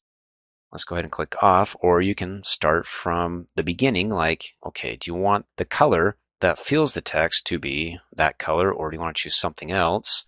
And just hover. Same thing we talked about in earlier training videos. When it comes to filling in our text, this is WordArt. It's just big, bad, and beautiful, as it were. And choosing a color, you can actually choose a picture that fills it in, gradient. Again, we covered this before, and so it's no surprise here if you watch the earlier training videos. And then theme colors, you want to, ooh, that's kind of cool how it just updates and goes around. And it's kind of fun to see how it changes as far as the themes go and how it affects the outline color. And so you can see you can have no outline and leave it as such. So there we go. We have the fill color, then we have the outline color, and then we have the special effects, like if you want to give it something that glows, ooh, that'd be kind of kooky. How about something like that? Click off. Ooh, that's definitely spooky. And then if you're giving a presentation, somebody says, oh man, that's spooky. You can say, no, it's not. It's just WordArt. Let me show you. Go ahead and select it and then come up here on the Format tab to the WordArt styles, click More, and you can clear it completely and say, see, that's not spooky, but I like the way it was, so I'll undo that. Let me click off. Now, if you already have text that you want to apply WordArt to, like Dreamforce here, let's go ahead and click and select, and then just come up here and hover over pink accent color 2, outline pink accent color 2. The SmartArt feature is used to insert simple graphical layouts of information, like about your organization, as in an organization chart, and that's what we're going to be doing here for our Ghost or Paranormal Society organization, and also for processes and structures. So to go ahead and insert this SmartArt, and what makes this SmartArt is because it's got more than just shapes. It allows you to go ahead and work with those shapes in ways that the features aren't directly available in PowerPoint, but only through SmartArt. So to go ahead and insert this organization chart as part of the SmartArt feature, you can either, from the content box, if you've got one, go ahead and find it and click on Insert a SmartArt Graphic, or if you don't have a content box and you don't want to add one, then you can come up here and click on the Insert tab instead and go to the Illustrations group, and there you go, SmartArt. But since I have a content box, let's do it down below. And it's right there. Click on it, and it's divided into 3 sections. The left-hand side is all the categories, and you can see that all selected, and then you got list, but with all, it includes list. And if you scroll down in the middle section far enough, you'll get to the process, which is right there, process. You can do that, or just go ahead and jump right to what you're looking for, like the hierarchy. Okay, now we're getting somewhere. You can see when you hover over it, you get the name of it, Horizontal Organization Chart. How about this one? Oh, Organization Chart. That's simple. Select it, and in the third and final section here, you get a preview of it and a synopsis. And it says it's used to show hierarchical information or reporting relationships in an organization. Good enough for me. Let's go ahead and click Okie dokie, and there you go. And you can only use this chart if you have a total of 5 people or less. No, I'm kidding. This is the start of it. You can add shapes, and I'll show you how to do that in just a minute, and also delete them. But first off, when it comes to working with your organization chart, that you get, well, the text pane and also its related contextual design tab for designing your organization chart and also formatting it. Let's go back to design. Now, of course, if you click off, then they all go away. And if you want to work on it, just go ahead and click on a shape or click within the range here and it all comes back. And you can either type the text within the shapes. And speaking of the shapes here, the one up at the top is the head honcho of the organization. That's your CEO, president, and then as you go down, you get your subordinates. Now this one, when you go down, it doesn't go right below it like all these others, but it's to the side. That's your assistant. So you got to have your assistant close to you to say, hey, they take care of me or help me organize my trips and things like that. Where everybody else, like your VPs, and then below them, your managers, will cover that.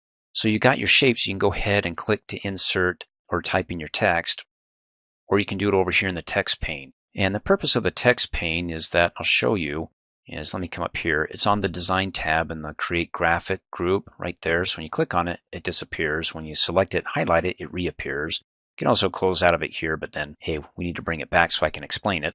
Or better yet, hover over it. And in the pop-up, it says it helps you to quickly input and organize the text in your SmartArt graphic. How so?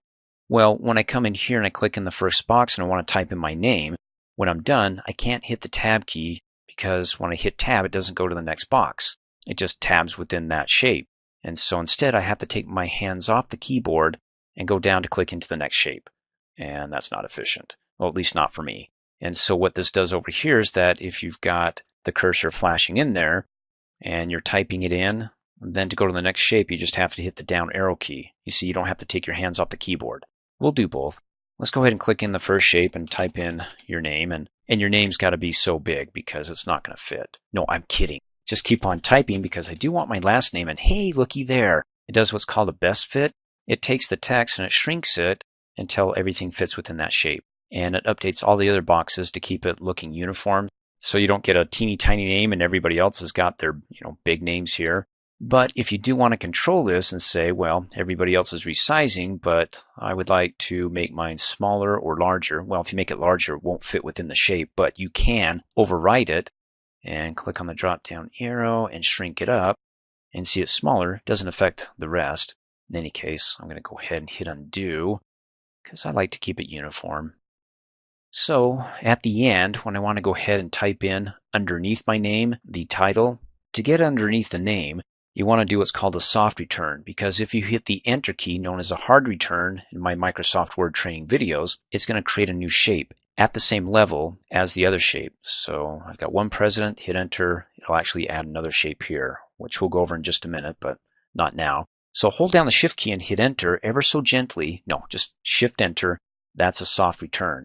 And you can see now I'm below my name and I can just go ahead and type in president. Great. So you can do it that way. Take my hands off the keyboard to go into the next shape, or if I'm in here, well, I come over here and I'm done typing, and it works the same over here. In other words, let me go ahead and delete the title here, and you can see it's being deleted over here.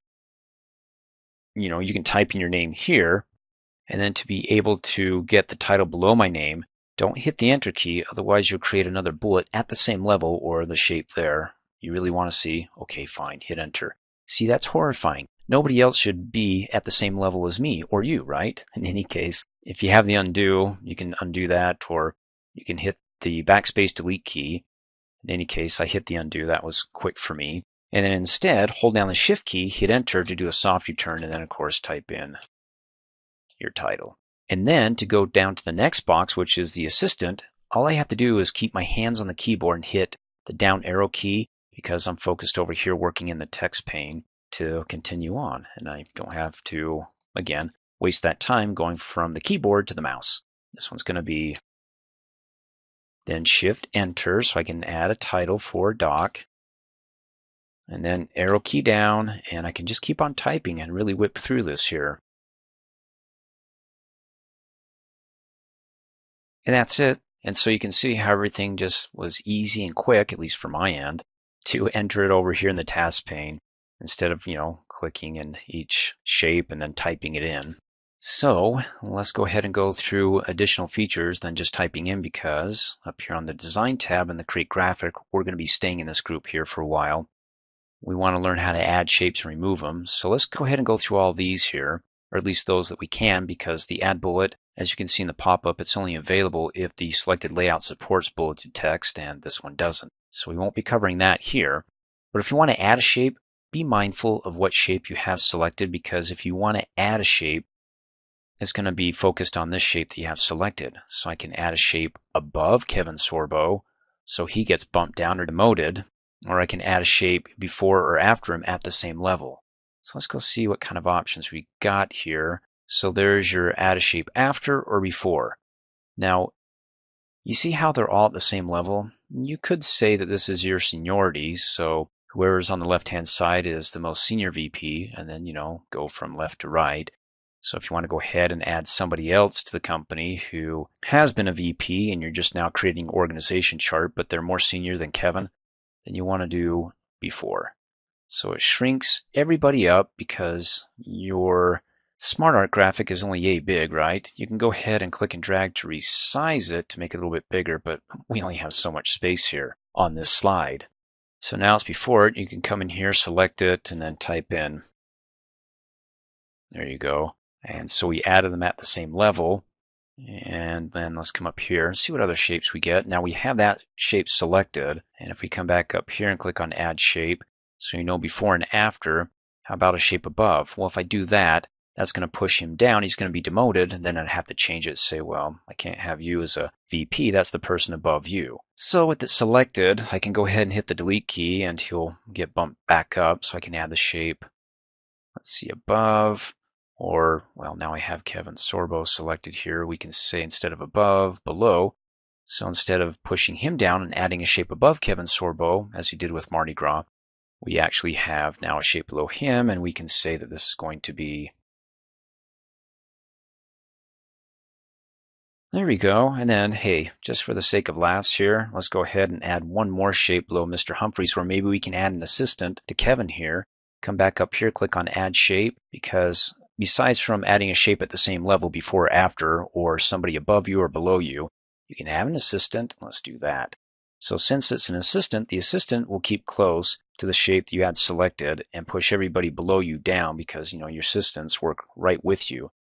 Well, these guys might, but as far as the organization structure of the chart goes, this is the one who's basically there just outside your office, ready to jump in, where these other guys may be on site somewhere else, because your assistants are the ones who are going to be able to keep track of your schedules and plans and find your paperwork, hopefully, so you look really smart and good. In any case, our assistant's going to be, and there you go.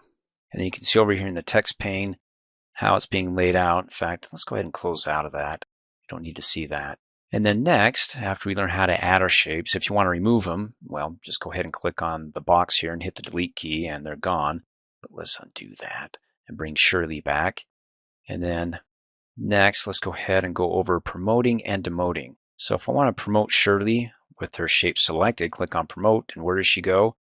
Instead of the admin assistant for Kevin, it goes right to the president. Oh, that's nice. I could use more help. And how about if I demote?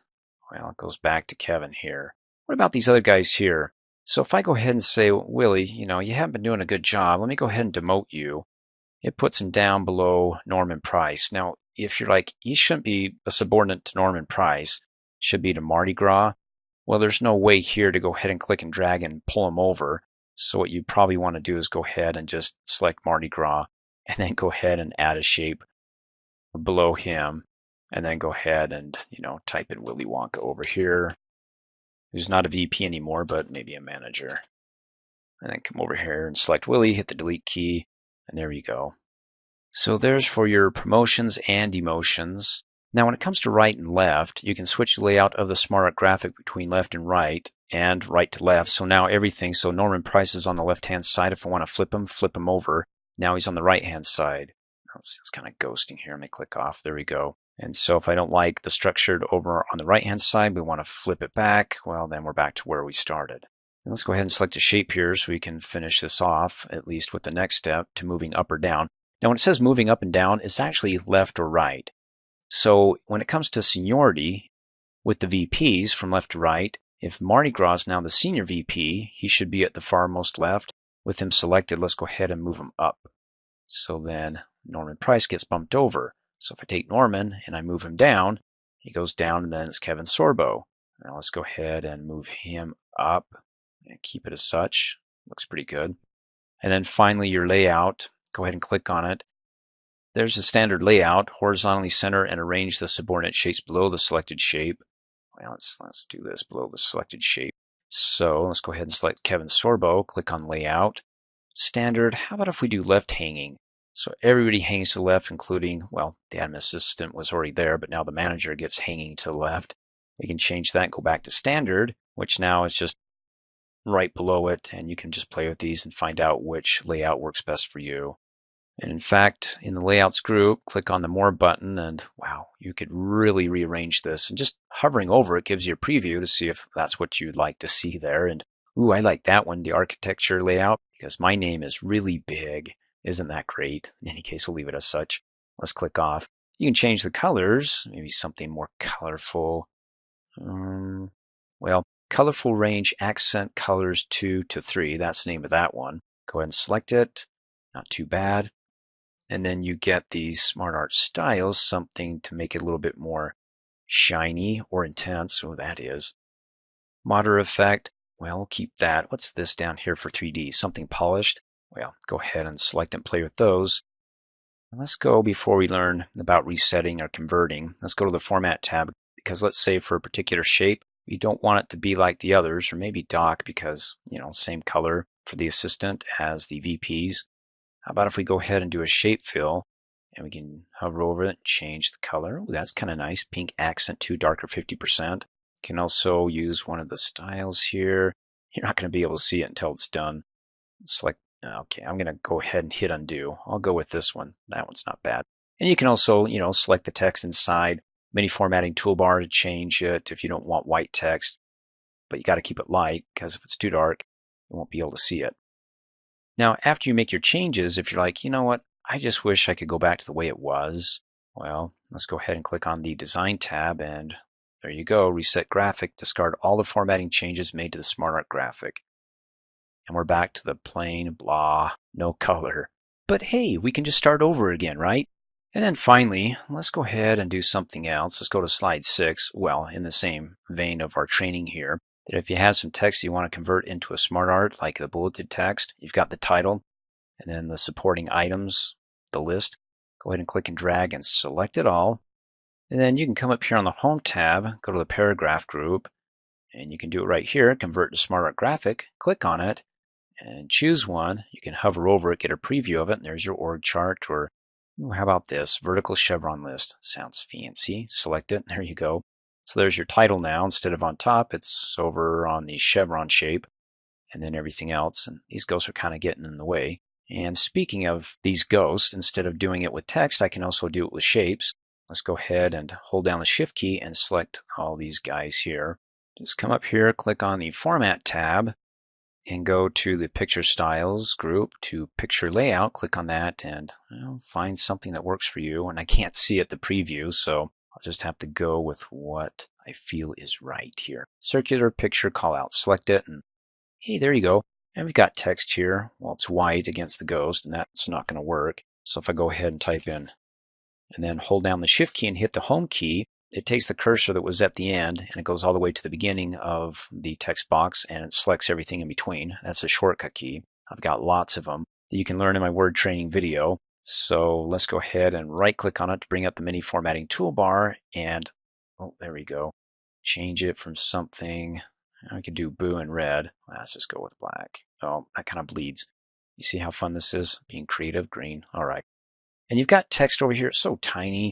I mean, you could kind of stretch that box out and then type in text, then you have to resize it, but that's just not working for me here. So I'll go ahead and leave it as such and click off.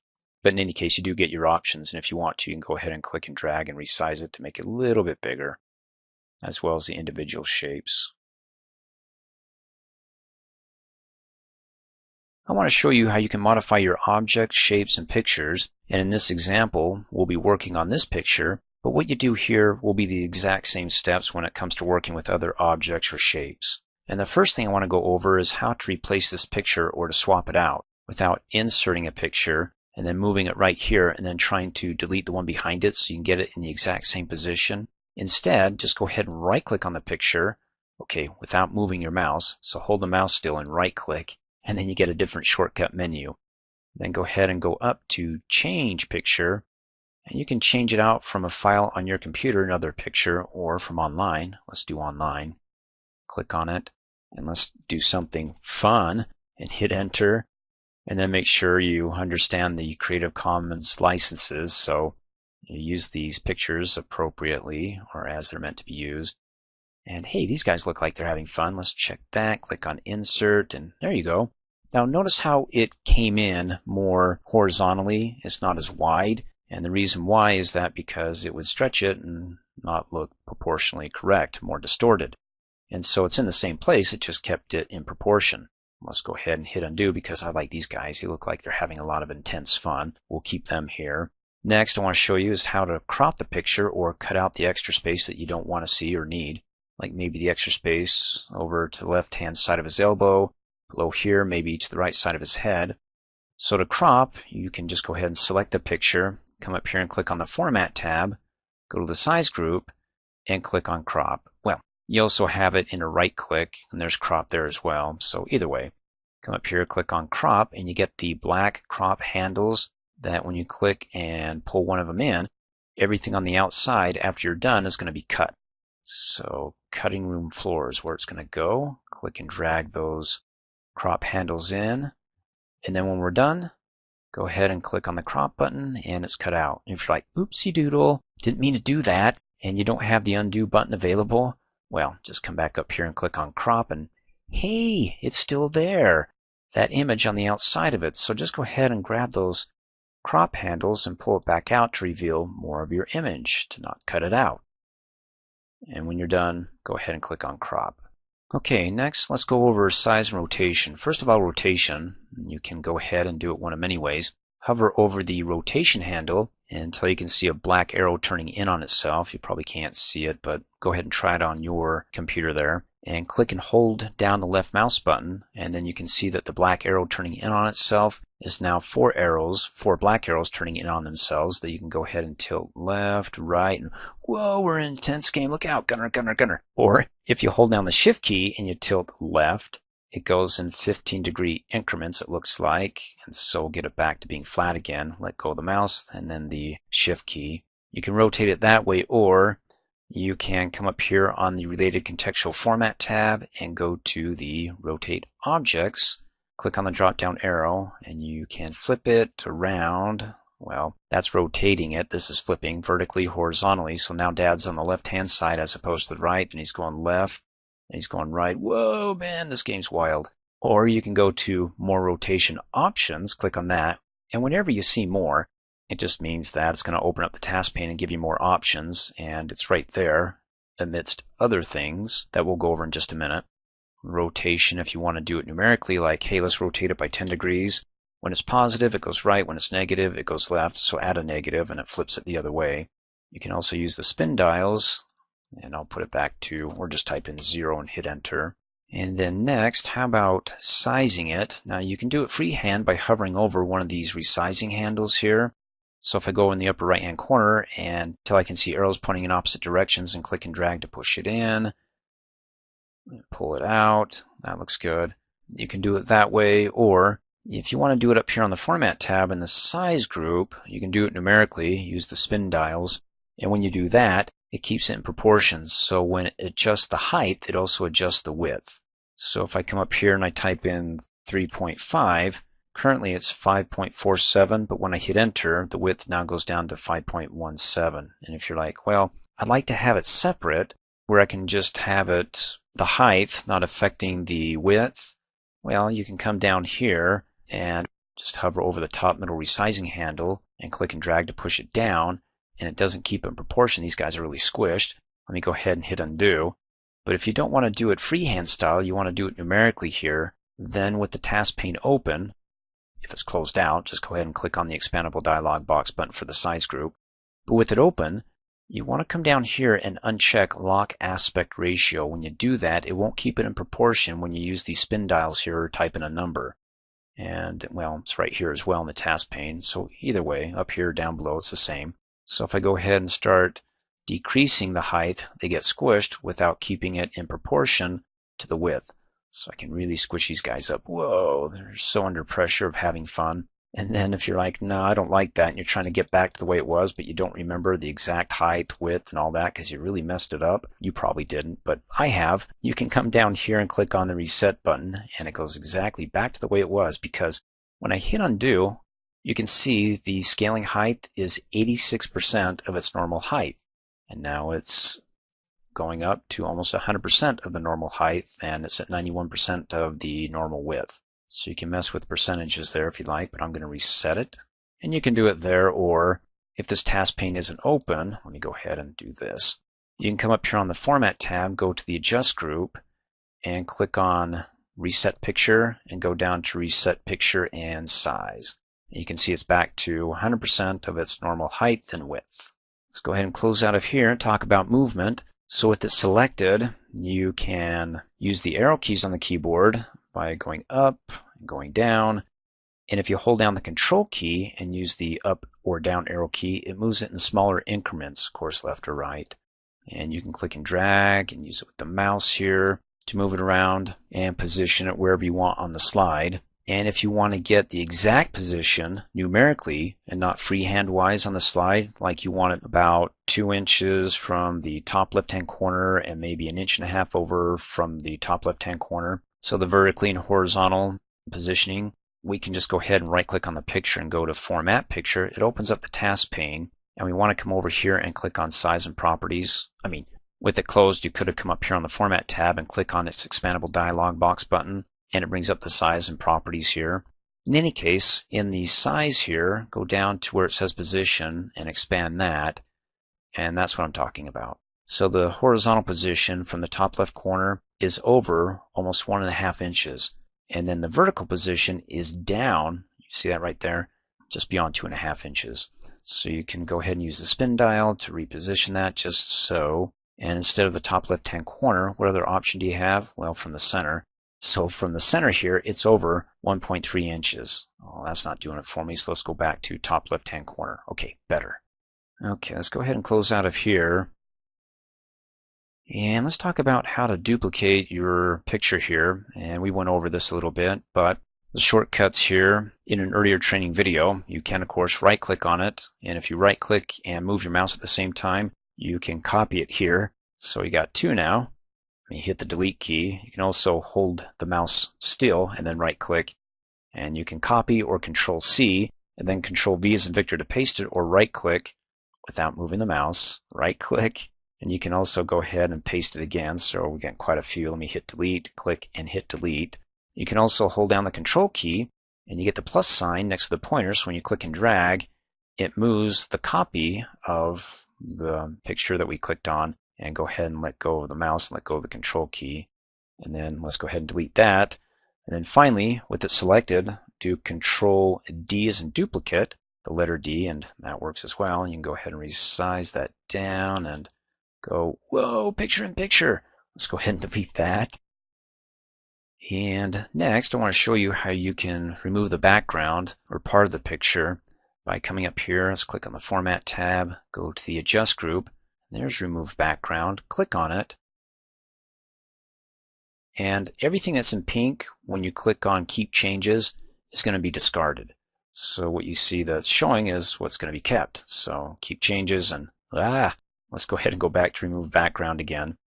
And what you can do is you can go ahead and click that inner box and pull it out more. And the more that you pull it out to the edges here, the more it's going to reveal for you to keep. Or if that's not good enough because you want to get his arm in there and his shirt, then come up here on the background removal and you can refine it by marking the areas that you want to keep. Click on that. You get a little pointer or pin. You can go ahead and click and drag on his shirt, and it pulls in part of his shirt. So click and drag on that shirt to pull that in. All we need there. Want to keep his arm, and you can just keep doing that, making it longer.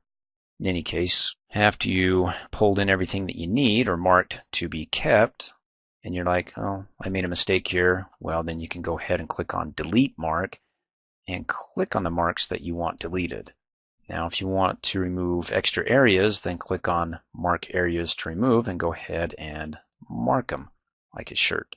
In any case, I'm not going to keep any of this, but if you do keep it, it's like, ooh, pretty intense. If you got rid of their shirts here and stuff, you just had their faces, you could say, okay, guess this picture. Are they on a roller coaster ride or playing an intense game? That'd be pretty cool. In any case, you can always go back to Remove Background and discard all the changes.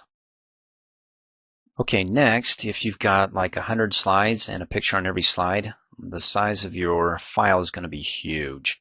And when it comes to emailing that, well, if you're in the thousands of megabytes, that could take a while. So what you can do is you can compress the pictures to make the pictures, the size of them smaller. And so when you reduce the size of the amount of space it takes on your computer, with all the pictures in your PowerPoint presentation, then of course you're going to reduce the size of your file.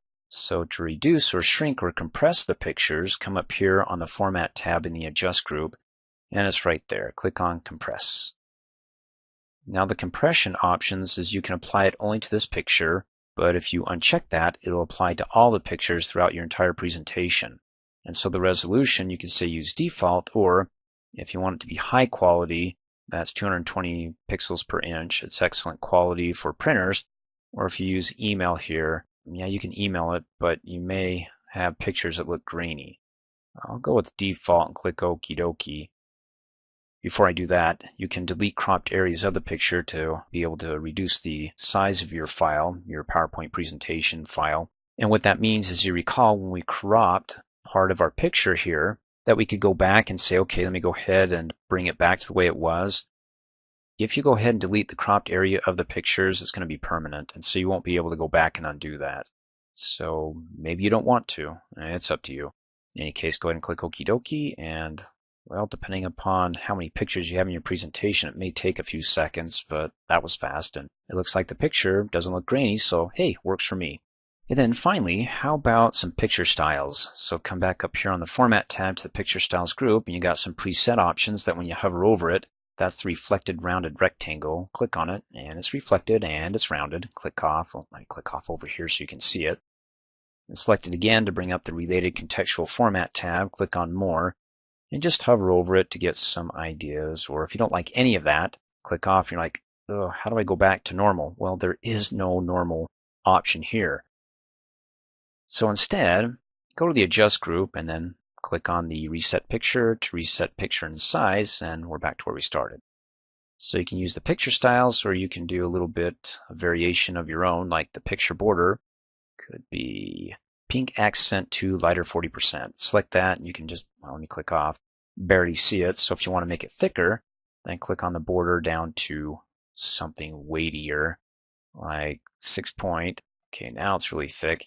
And if you want something more, like I said, when you go down and you see something that says more, that opens up the task pane over to the right, and there's the width, and you can go ahead and type in up to 1,584 points. That's a lot of points. We talked about that earlier, but this is in regards to pictures and shapes and objects. So you can go ahead and mess with that. Change the color here, set the transparency. In any case, there you go. Let's close out of that. And then there's picture effects. Well, if you want some shadow, won't make a difference here really because I got a dark background. Reflection, something that glows. Oh, purple, that looks good, kind of. I'll go with it. Select it again. And then you've got other effects where you can rotate it and you can hover over it. And if you don't like any of those options, you want more options, go down to 3D rotation options. And then you can just really go crazy by either typing in a number or going ahead and flipping out here. And let's reset. And it goes back to the way it was before we started rotating it. It's not the same reset as the other option that we had up, well, let me select it, up here in the adjust group where it reset the size and the picture, just the rotation, because I still get the border, the pink border and that glow there. So you can go ahead and click off of that, select the picture again, and we're in the home stretch to format, and then the picture layout. So if you want to go ahead and lay that out, and you can select more than one picture. I just have one picture here. So if you had more than one, you'd have the main picture and 3 other pictures there. But since this is all I've got to work with, let me select hexagon cluster. So 1 picture and some text. Whoa. Thanks for watching. Hey, as a quick reminder, if you like my video, please give it a thumbs up. You can also click on me and subscribe to my channel to get notified of the latest videos. And for great specials on my products, please see the description below this video.